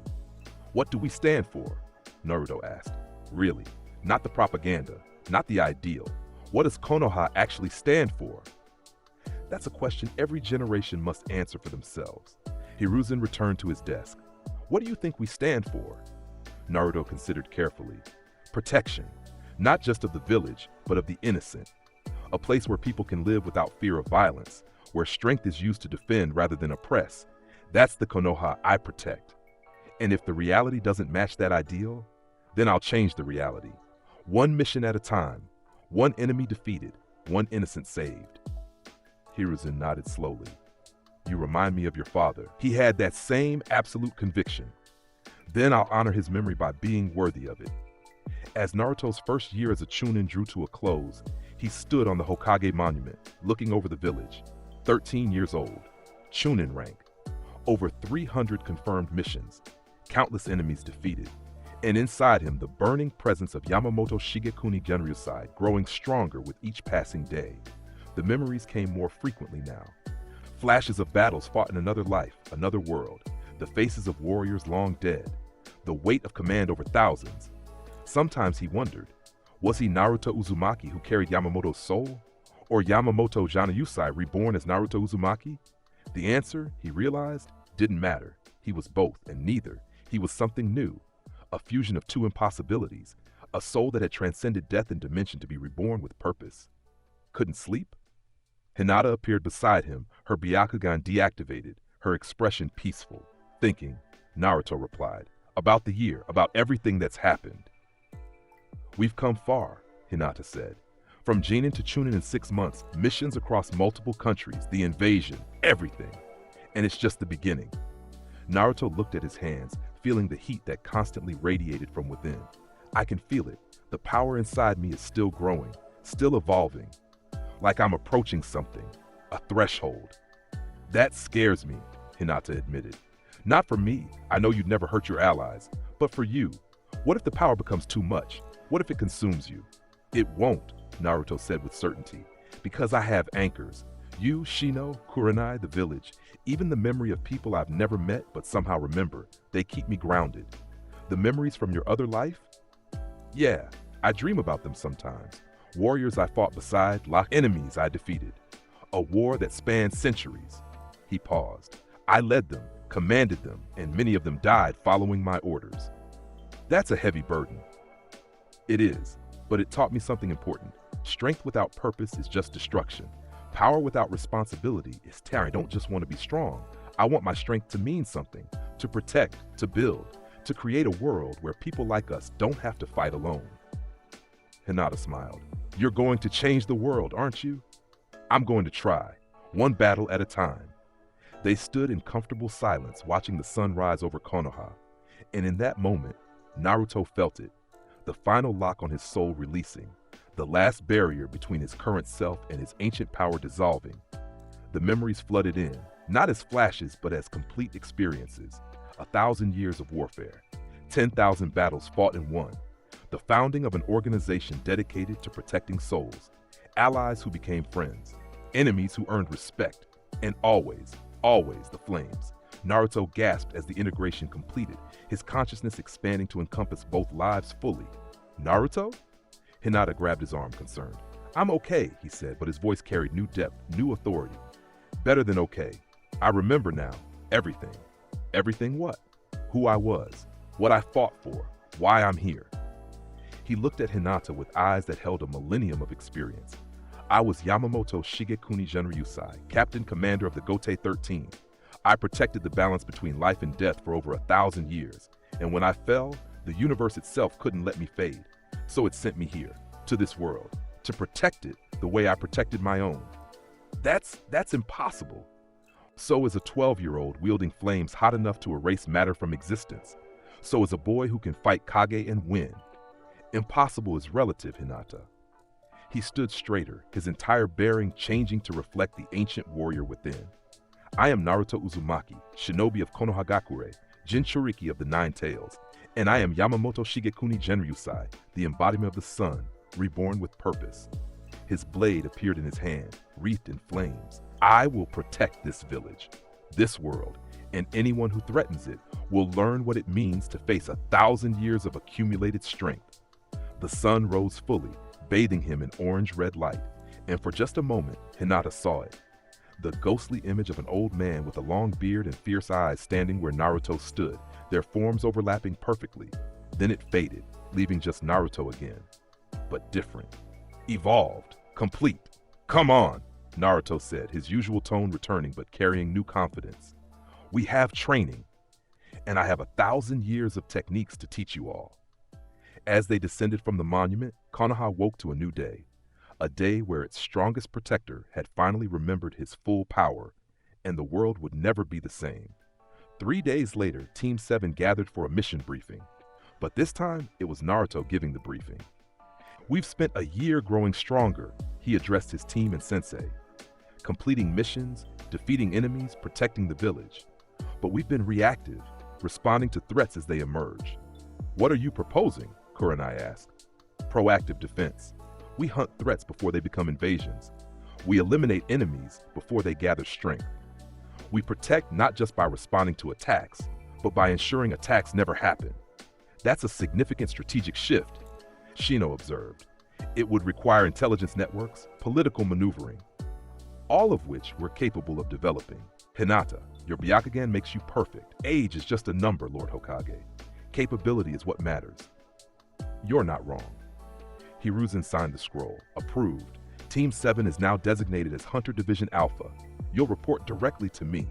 Your mission, identify and eliminate existential threats to Konoha and by extension, the elemental nations. Thank you, Lord Hokage. Don't thank me yet. This responsibility will aid you faster than any jutsu. The decisions you'll make, the lives you'll take, the consequences you'll face, it's a burden few can bear. I've already borne it for 1,000 years, Naruto said quietly. I can bear it 1,000 more. As they left the Hokage's office, Hinata asked the question they were all thinking. What's our first target? Naruto closed his eyes, reaching out with his thermal sensing, with the instinctive knowledge that came from his merged memories. There's an organization gathering in the land of rain, he said. They call themselves Akatsuki. They're collecting Jinchuriki, hunting people like me and Gaara. Then we hunt them first, Shino stated. Not yet. We're not ready for that level of threat, but soon. Naruto opened his eyes, and they glowed with orange-red light. For now, we train, we prepare, we gather intelligence, and when the time comes, he raised his hand, and flames danced across his palm without burning him. When the time comes, we'll show them what happens when you threaten a village protected by the sun itself. The story of Naruto Uzumaki, the reincarnation of Yamamoto Shigekuni Genryūsai, was just beginning. His first year as a shinobi had established him as the strongest of his generation. His second year would establish him as one of the strongest in the world. Enemies would rise, threats would emerge, organizations would scheme, and through it all, one truth would remain constant. Where Naruto Uzumaki walked, flames followed, and those flames would burn until every threat to his precious people turned to ash. This was not the story of a boy seeking acknowledgement.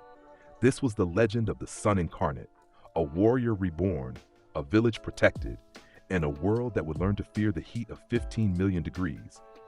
All things of this world turned to ashes. Bankai.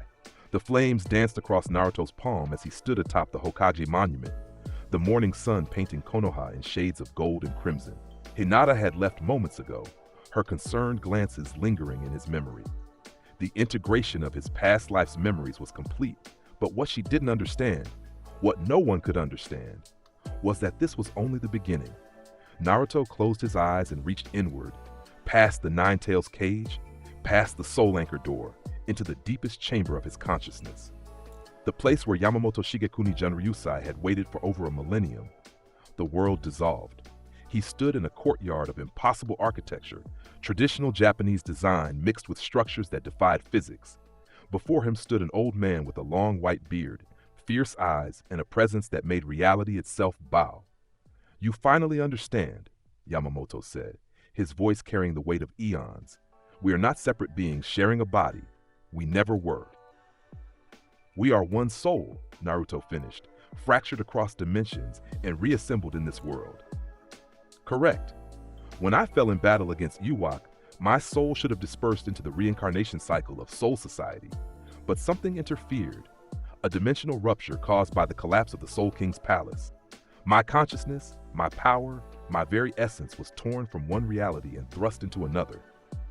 Yamamoto walked forward, and as he moved, he began to age backward, from ancient commander to middle-aged warrior to young prodigy, until he stood before Naruto as a boy identical to him in every way. "The universe gave me a second chance," young Yamamoto continued. "Not to repeat my mistakes, but to transcend them.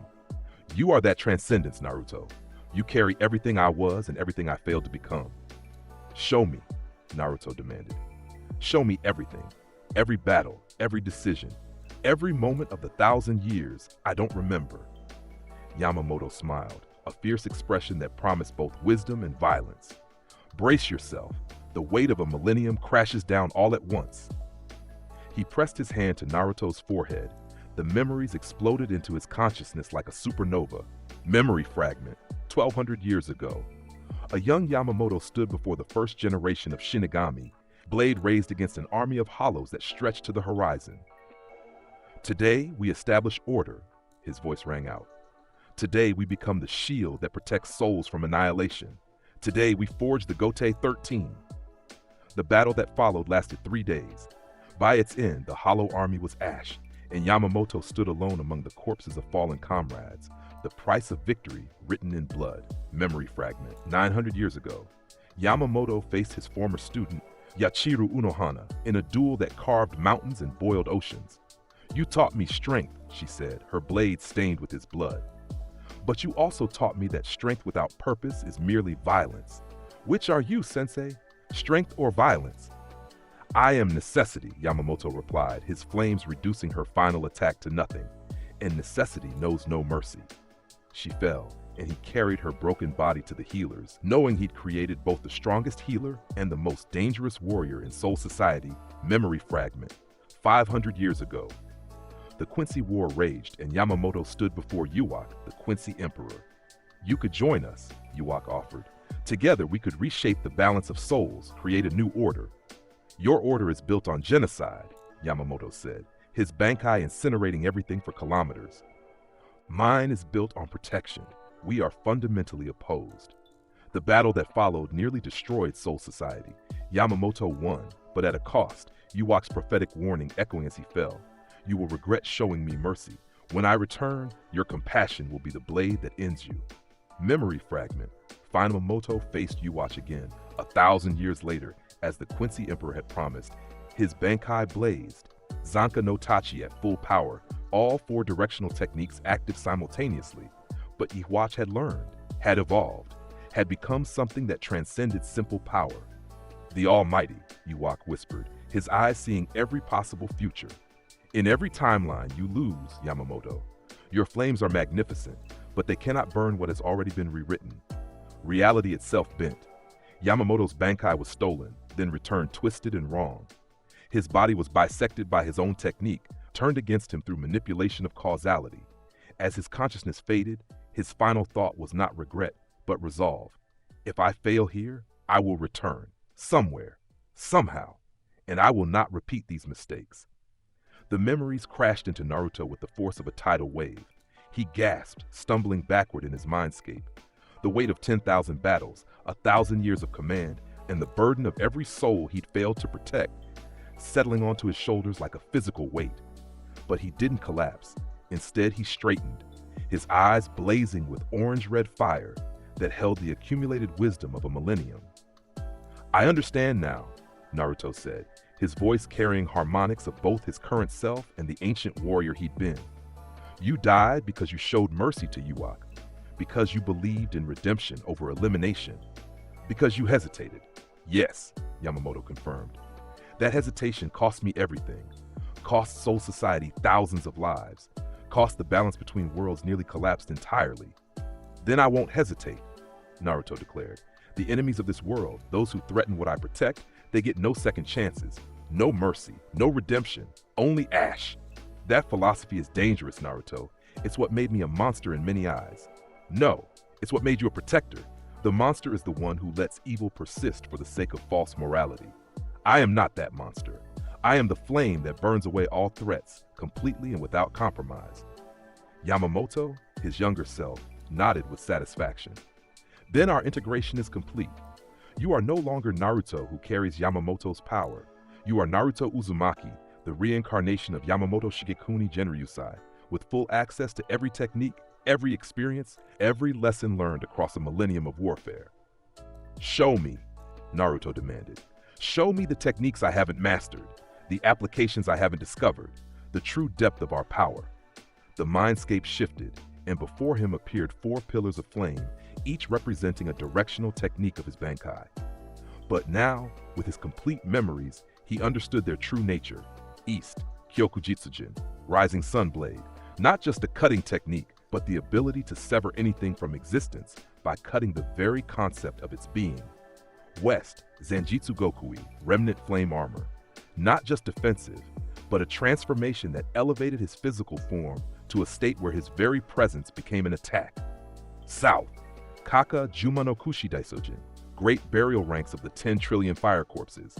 Not just resurrection of the slain, but the ability to command the heat signature of every living thing he'd ever burned, creating an army limited only by his victims. North, Tenchi Kaijin, heaven and earth-ending ashes.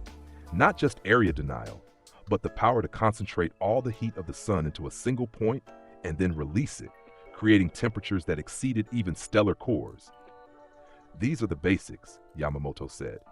But you've already discovered something I never did in my original life. Combination, Naruto breathed. In Soul Society, Bankai techniques were used sequentially, but I have shinobi training. I understand chakra flow and simultaneous technique execution. Exactly. You can activate multiple directional techniques at once. You can fuse them. You can create applications I never imagined because you're not bound by Soul Society's rigid structure. Naruto's mind raced with possibilities. East and North combined, cutting techniques enhanced with stellar core heat, West and South together, an army of flame corpses each wearing remnant fire armor. All 4 simultaneously. Would likely kill you, Yamamoto interrupted. Your 13-year-old body can barely sustain Bankai for 30 seconds. Combining all 4 directions might give you 5 seconds before your chakra network immolates from within. Then I'll make those 5 seconds count, Naruto said with absolute certainty. Because if I need all 4 directions active, it means I'm facing something that requires complete annihilation. And 5 seconds of stellar core temperatures applied with surgical precision, that's enough to reduce anything to less than ash. There's one more thing, Yamamoto said, his expression growing serious. A technique I developed but never used, a last resort that sits beyond even Bankai. The mindscape shifted again, and Naruto saw it. A form of transformation that made his current Bankai look like a candle compared to the sun. Shometsu no Taiyo, Yamamoto whispered. Annihilation of the sun. It's not a technique, it's a state of being. You don't channel the sun's power, you become the sun itself. Your body transforms into living plasma. Your consciousness expands to encompass the heat of every star within a dimensional radius. Time itself begins to distort from the gravitational effect of your mass energy conversion. And the cost? If you activate it, you can never return to human form. You become a walking apocalypse, burning forever, unable to touch or be touched, isolated by your own power. It's the ultimate technique because it's the ultimate sacrifice, trading your humanity for absolute, infinite power. Naruto stared at the vision of himself transformed into pure solar energy, a being of such overwhelming heat that reality warped around him. I'll never use it, he decided. Because if I use it, I can't protect anyone. I can only destroy, and destruction without the ability to protect is meaningless. Wise, Yamamoto said with approval. Hold it as the final trump card, the threat that makes enemies reconsider, but never actually activate it unless the world itself is ending and your sacrifice can save it. Agreed. Now show me everything else. Every sword technique, every tactical formation, every lesson you learned commanding the Gote 13. I have a month before serious threats emerge, and I intend to spend every second mastering this power completely. The mindscape began to collapse, the integration complete. Yamamoto's final words echoed as Naruto's consciousness returned to his body. Remember, Naruto, you are not just strong, you are inevitable. You are the sun given form and purpose, and all who oppose you turn to ash. Naruto's eyes snapped open atop the Hokage monument. The sun had moved. He'd been in his mindscape for 3 hours, though it felt like seconds. But everything had changed. He could feel the weight of 1,000 years settling into his bones. Could access memories of battles fought before this world's civilizations had even formed. Could recall the faces of warriors who died following his commands, their sacrifices etched into his soul. Most importantly, he could now use his power with the precision and efficiency of someone who'd wielded it for a millennium. Ken no Yaiba, he whispered, and the staff transformed instantly. No delay, no wasted motion, the flames appearing exactly as hot as he intended with perfect control. He swung experimentally, and the heat wave that resulted was focused to a blade with precision instead of the broad area effect from before. Mastery complete, absolute mastery, Zankanachi, he said next, activating his Bankai. The transformation occurred in a fraction of a second. No buildup, no dramatic flare. One moment he held a flaming staff. The next, the ancient charred katana of his ultimate form rested in his hand, heat radiating in a perfectly controlled sphere around him. He held the form for 60 seconds before releasing it. Double his previous limit, training and full memory integration had already improved his capacity dramatically. By the time serious threats emerge, Naruto said to the empty air, I'll be able to maintain this form indefinitely. And when that happens, there will be no force in this world capable of opposing me. A presence appeared behind him, Anbu, moving with the stealth that made them elite. Lord Hokage requests your presence, the masked ninja said, his voice carefully neutral, despite the residual heat still shimmering in the air. Urgently, there's been a development. Naruto nodded and followed, his enhanced senses already detecting the truth. Multiple foreign chakra signatures at the village gates, all Kage level or approaching it. The game, it seemed, was accelerating faster than expected. The Hokage's office was crowded when Naruto arrived. Hiruzen sat behind his desk looking decades older than usual, stress evident in every line of his face. Surrounding him were Konoha's Jonin commanders, Anbu captains, and surprisingly, Jiraiya of the Sannin, who Naruto had never met but whose chakra signature blazed with power. All eyes turned to him as he entered. Naruto, Hiruzen said without preamble. We have a situation. The 5 Kage Summit has been called Emergency Session. The topic is you. The room went silent, everyone watching for his reaction. Naruto's expression didn't change. They're afraid. Terrified, Jiraiya corrected, his normally jovial demeanor absent. Kid, you've been marked as an S-rank threat by every major village except Konoha and Sand. Your performance in the Chunin exams, the invasion, and your subsequent missions has convinced the other Kage that you're an existential threat to the balance of power. I am, Naruto said simply. What's their proposal? Elimination or containment, Hiruzen said, his voice heavy. The Raikage wants you executed as a rogue element. The Mizukage suggests sealing your power. The Tsuchikage advocates for observation and restriction. Only the Kazekage, thanks to your alliance with Gaara, argues for leaving you alone. And your position, Lord Hokage? That you're a loyal shinobi of Konoha operating under my direct authority, and any action taken against you would be considered an act of war against the Leaf Village. Hiruzen stood, his old eyes hardening with resolve. But simple, clean, understandable even to politicians. Jiraiya laughed, a sharp, incredulous sound. Kid, you're 13 years old and you're proposing to threaten 4 Kage into submission through sheer intimidation. That's either brilliant or insane. It's both, Naruto said, and it's necessary, because if I show weakness now, they'll probe for vulnerabilities. They'll test limits. They'll eventually attack. Better to establish absolute dominance immediately. That Hiruzen considered this for a long moment. You understand that if this goes wrong, you'll have made an enemy of the entire shinobi world? I already have. They just don't fully understand it yet. Naruto's eyes glowed orange-red. Let me make this clear. I will not be restrained, sealed, observed, or eliminated. I will continue to grow stronger. I will continue to protect this village, and I will burn away any threat that emerges. The only choice the other Kage have is whether to accept this reality peacefully or learn it through fire. You're committed to this path? Hiruzen asked. Completely. I've walked it for 1,000 years. I know where it leads. The Hokage nodded slowly. Then we go to the summit. But Naruto, show restraint. Demonstrate power, yes, but don't actually harm the other Kage unless they attack first. We need deterrence, not martyrdom. Understood. When do we leave? Tomorrow at dawn. The summit is in the Land of Iron, neutral territory.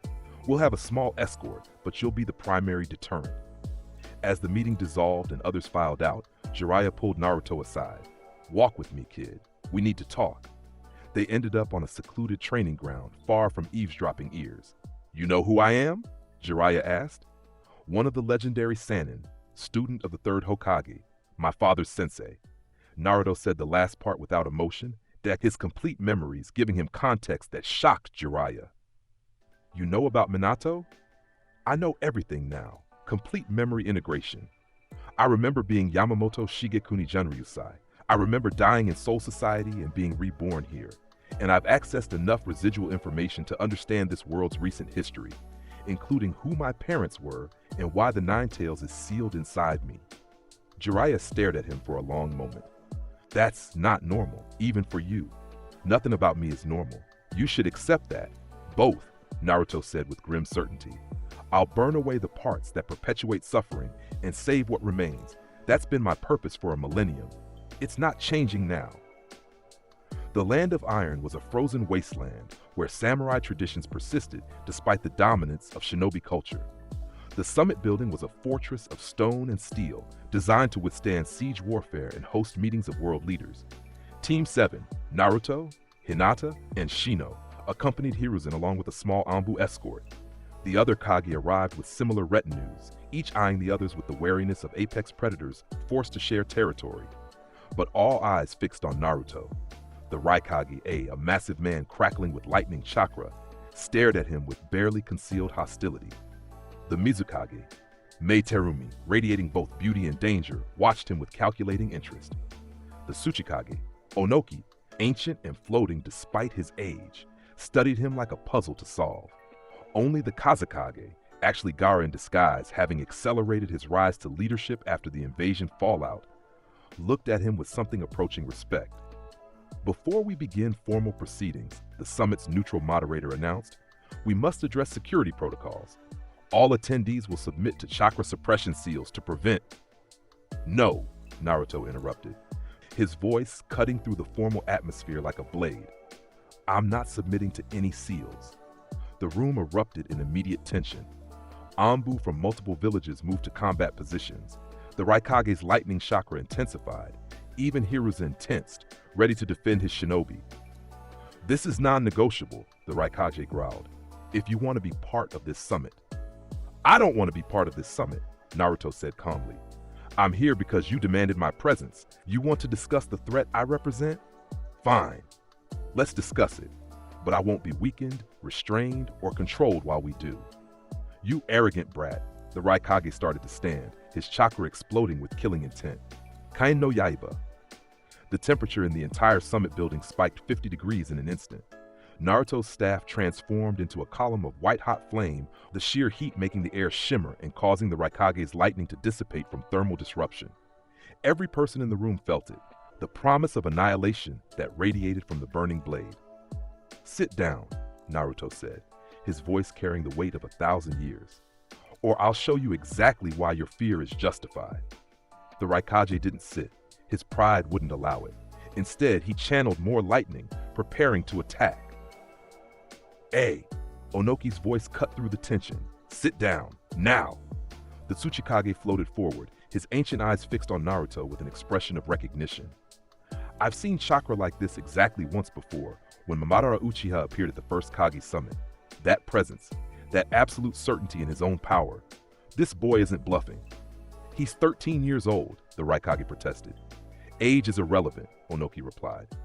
Power is binary. You either have it or you don't. And this boy has more of it than anyone in this room except possibly all of us combined. Attacking him would be suicide. Slowly, grudgingly, the Raikage sat. Naruto released his flame technique, letting the temperature return to normal. Good. Now we can have an actual conversation instead of a massacre. You're that confident you could defeat all of us? Mei asked, her voice carefully neutral. I'm not confident, I'm certain. Because I've fought gods and won, I've commanded armies and triumphed. I've stood as the last defense against annihilation more times than your villages have existed. This summit is not a negotiation, it's a statement of fact. I am beyond your ability to control, and the faster you accept that, the faster we can establish actual peace. Gaara spoke for the first time, his voice steady. Then what do you propose? If you won't accept restrictions, what guarantee can you give that you won't become a threat to the balance of power? Simple, Naruto replied. I give you my word. I will not attack any village unprovoked. I will not seek Mei. Focus instead on the fact that you just gained. I've faced enemies who could destroy. I can accomplish all three simultaneously. Ken no Yaiba. The blade, this is more valuable than expected. Good. Process it, cross-reference with existing intelligence, and identify our next target.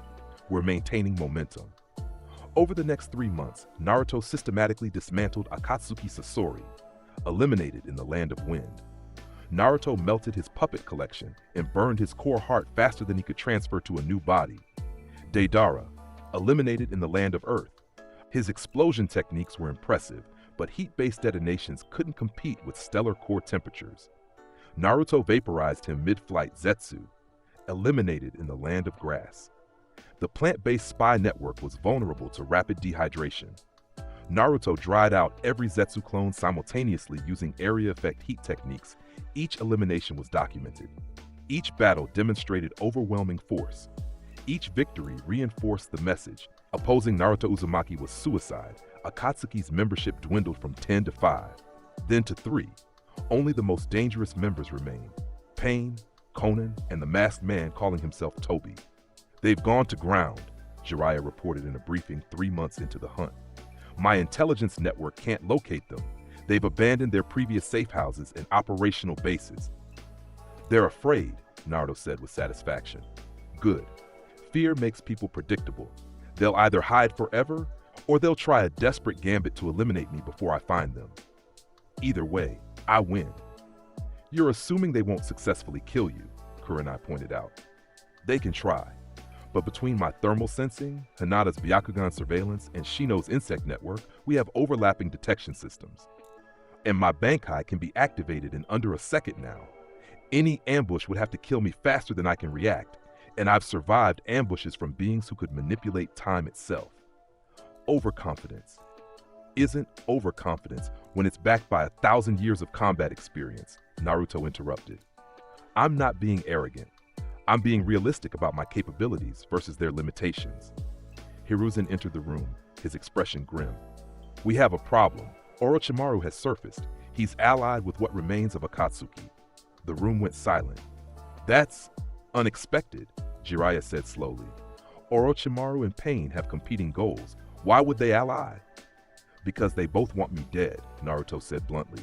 They've recognized that I'm the obstacle to their plans. This is exactly the desperate gambit I predicted. It's more than that, Hiruzen said, spreading a scroll on the table. Intelligence from multiple sources confirms they're planning something large-scale, an attack on Konoha itself, designed to draw you out and eliminate you with combined forces. Let them come, Naruto said, and the temperature in the room rose. We'll end this once and for all. Akatsuki, Orochimaru, and anyone foolish enough to join them, they'll all burn together. Naruto, this is exactly what they want. You fighting on multiple fronts against coordinated S-rank opponents. Is a target-rich environment where I can eliminate multiple threats simultaneously, Naruto finished. Lord Hokage, with respect, you're thinking about this defensively. I'm thinking about it offensively. They're gathering in one place, making themselves vulnerable to overwhelming force. This isn't a threat, it's an opportunity. Jiraiya stood, his expression serious. If you're going to make a stand, you need backup. I'm staying in Konoha. The Toads and I will support your defense. Appreciated but unnecessary. I don't need backup. I need witnesses. People who can verify what happens when you threaten my home. You're planning something, Hiruzen said, reading Naruto's expression. What? I'm planning to use the combination technique I've been developing, the one that merges all 4 directional Bankai techniques into a single application. The room went cold despite the residual heat from earlier. You said that technique would kill you, Kurenai said. I said it might kill me, but I've been training, building my chakra capacity, learning to channel greater power without burning out. I can hold it for 10 seconds now instead of 5. And 10 seconds of all 4 directional techniques active simultaneously is enough to reduce an army to less than ash. Naruto, this is my decision. When they attack, I'll demonstrate why threatening Konoha is a death sentence. And when it's over, the entire shinobi world will understand. There is no force capable of opposing me. Not Akatsuki, not Orochimaru, not armies, not gods, nothing. The attack came 2 weeks later at midnight, when Konoha's defenses were theoretically weakest. It wasn't subtle. 3 massive summons appeared simultaneously. Orochimaru's snakes, Pain's multi-headed dog, and a chimera creature that radiated Akatsuki's chakra signature. They began tearing through the outer districts, destroying buildings and killing civilians. Anbu mobilized immediately. Jonin forces engaged the summons. Barrier teams erected protective seals around civilian shelters, but everyone knew this was just the opening move. The real threat appeared moments later. Pain's 6 bodies descended from the sky, Konan floating beside them on paper wings. Orochimaru emerged from the largest snake's mouth, his regenerated body covered in curse marks. And the masked man Tobi materialized through his space-time technique, laughing maniacally. Naruto Uzumaki, Pain's Deva Path called out, his voice amplified by chakra. Come face judgment. You have interfered with plans beyond your understanding. You have eliminated our members. You have become a threat to the new world order we seek to create. Tonight, you answer for your arrogance. The entire village heard it. Thousands of eyes turned toward the Hokage monument, where Naruto stood alone, silhouetted against the moon. You came, he said, his voice carrying across the village through careful chakra projection. Good. I was getting tired of hunting you individually. This is much more efficient. He stepped off the monument, falling toward the ground, and erupted into flames mid-descent. Taiyo no Keshin, Zanka no Tachi. The Bankai activation was visible from every corner of Konoha. A pillar of fire erupted from Naruto's position. The heat so intense that the clouds above began to dissipate from thermal disruption. When the light faded, Naruto stood in his ultimate form, the ancient katana in his hand, heat armor radiating around him, and his eyes burning with orange-red fire. You wanted judgment? Naruto said, his voice carrying the weight of a millennium. Then let me show you what true power judges Edo Tensei in pure world reincarnation. Coffins erupted from the ground, and from them stepped the resurrected first and second Hokage, Hashirama Senju and Tobirama Senju, their eyes blank with puppet control. You dare use my ancestors as weapons? Naruto's voice dropped to a deadly whisper. You dare defile their legacy? The temperature spiked again, not just from his Bankai, but from pure rage channeled through his flames. Enough, Naruto said. I was going to savor this. Take my time. Demonstrate each technique, but you've crossed the line. Now you all burn, simultaneously, completely, forever. He raised his blade to the sky. Combination technique, Taiyo no Saidan, final judgment of the sun. All 4 directional Bankai techniques activated at once. East, the cutting edge extended in every direction simultaneously, creating a sphere of existence-erasing force. West, the flame armor expanded to encompass the entire battlefield, turning the air itself into a furnace. South, every corpse he'd ever created rose simultaneously, an army of burning dead numbering in the thousands. North, heat concentrated to stellar core levels, creating a dome of temperature so extreme that matter began to sublimate directly from solid to plasma. The combination created a localized apocalypse. Pain's remaining bodies vaporized instantly. Conan's paper wings ignited and she fell, screaming, before dissolving into ash. Orochimaru's curse marks activated in desperation, trying to regenerate, but there was nothing to regenerate from. His cells broke down faster than they could divide. The resurrected Hokage, bound by Edo Tensei and unable to escape, looked at Naruto with what might have been pride in their puppet eyes before they too dissolved. Their souls finally released from desecration. Toby, trapped by the burning corpses and unable to phase away from heat that followed him between dimensions, made one final attempt to escape. His space-time technique activated, trying to create a portal. No, Naruto said, and increased the temperature further. The portal collapsed. Toby's scream was cut short as his body simply ceased to exist at the molecular level. When Naruto released the technique, 10 seconds later, the battlefield was transformed. A perfect sphere of glass extended for 300 meters in every direction. The ground melted and reformed from the heat. At the center stood Naruto, untouched, his Bankai still active, his expression cold. Not a single trace of his enemies remained. Not ash, not bones, not even chakra signatures. Complete, absolute annihilation. The village was silent. Every shinobi, every civilian, every person who'd witnessed the battle stood frozen in awe and terror. They just watched a 13-year-old boy erase some of the most dangerous criminals in the world from existence using temperatures that shouldn't be possible. Naruto deactivated his Bankai, the flames dissipating, and turned to face the crowd that had gathered. This is what happens to threats against Konoha, he said, his voice carrying to every listener. This is what happens to those who attack my home, my people, my precious ones. They don't get captured. They don't get second chances. They get reduced to less than memory. He looked directly at the remaining Anbu, at the Jonin commanders, at Hiruzen watching from the Hokage Tower. I am Naruto Uzumaki, Jinchuriki of the Nine Tails, reincarnation of Yamamoto Shigekuni Genryūsai, and the living embodiment of the sun itself.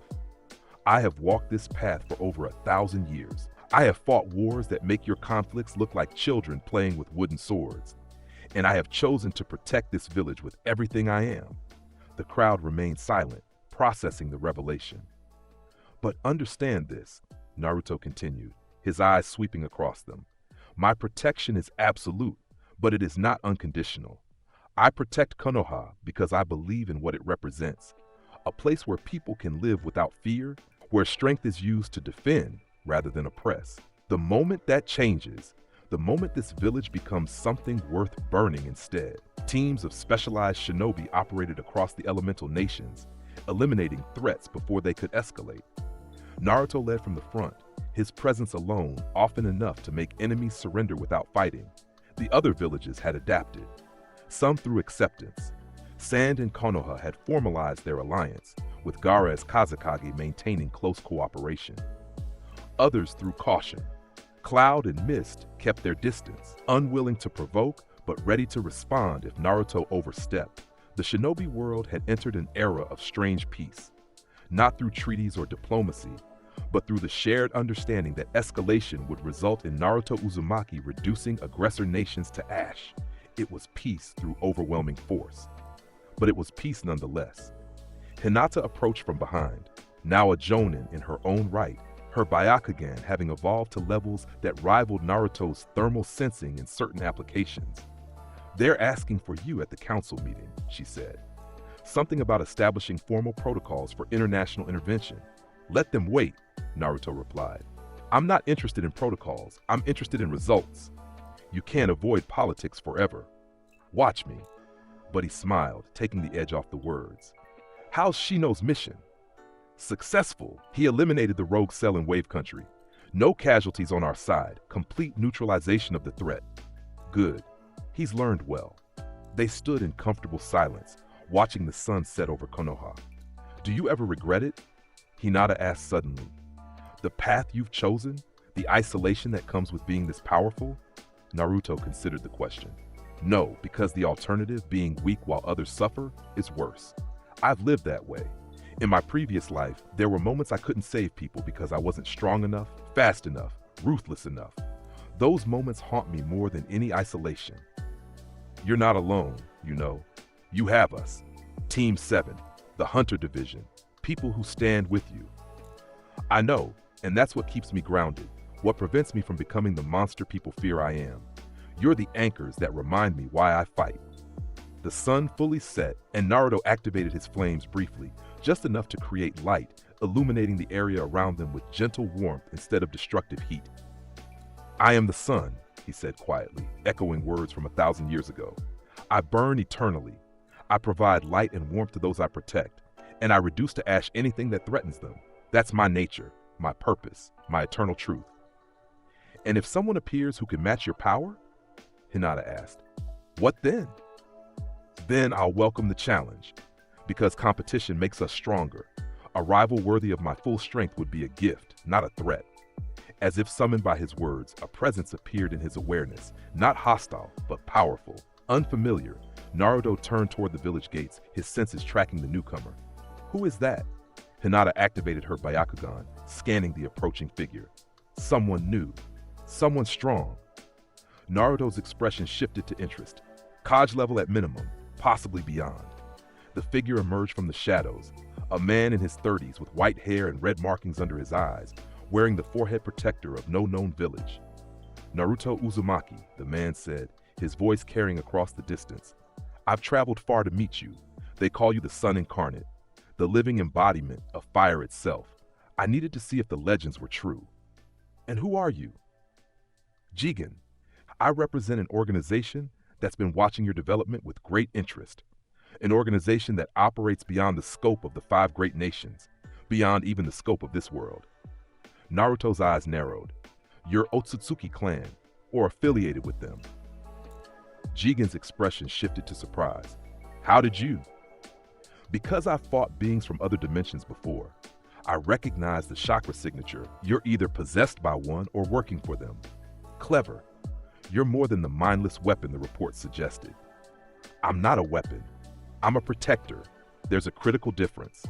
Naruto's flames began to manifest without conscious thought, his body responding to the threat automatically. What does the Otsutsuki want with this world? What all superior beings want: resources, evolution, transcendence. This world is a garden, Naruto, and gardens are meant to be harvested. "Then you've made a mistake coming here," Naruto said, his voice dropping to the deadly calm of someone who'd made a decision. "Because this garden is protected by me, and I don't negotiate with harvesters." "You can't stop what's coming," Jigen said. "The Otsutsuki are inevitable. Your power, impressive as it is still limited to this dimension. We transcend such boundaries." "Then I'll transcend them too," Naruto replied. "I've done it once before, crossed dimensional barriers through sheer force of will and the universe's intervention. If your clan thinks this world is undefended, they're about to learn otherwise." Jigen smiled, a cold expression that promised conflict. "I look forward to seeing you try, but know this. The Otsutsuki have been harvesting worlds for millennia. Your 1,000 years? A fraction of our history. Your power? A candle to our sun.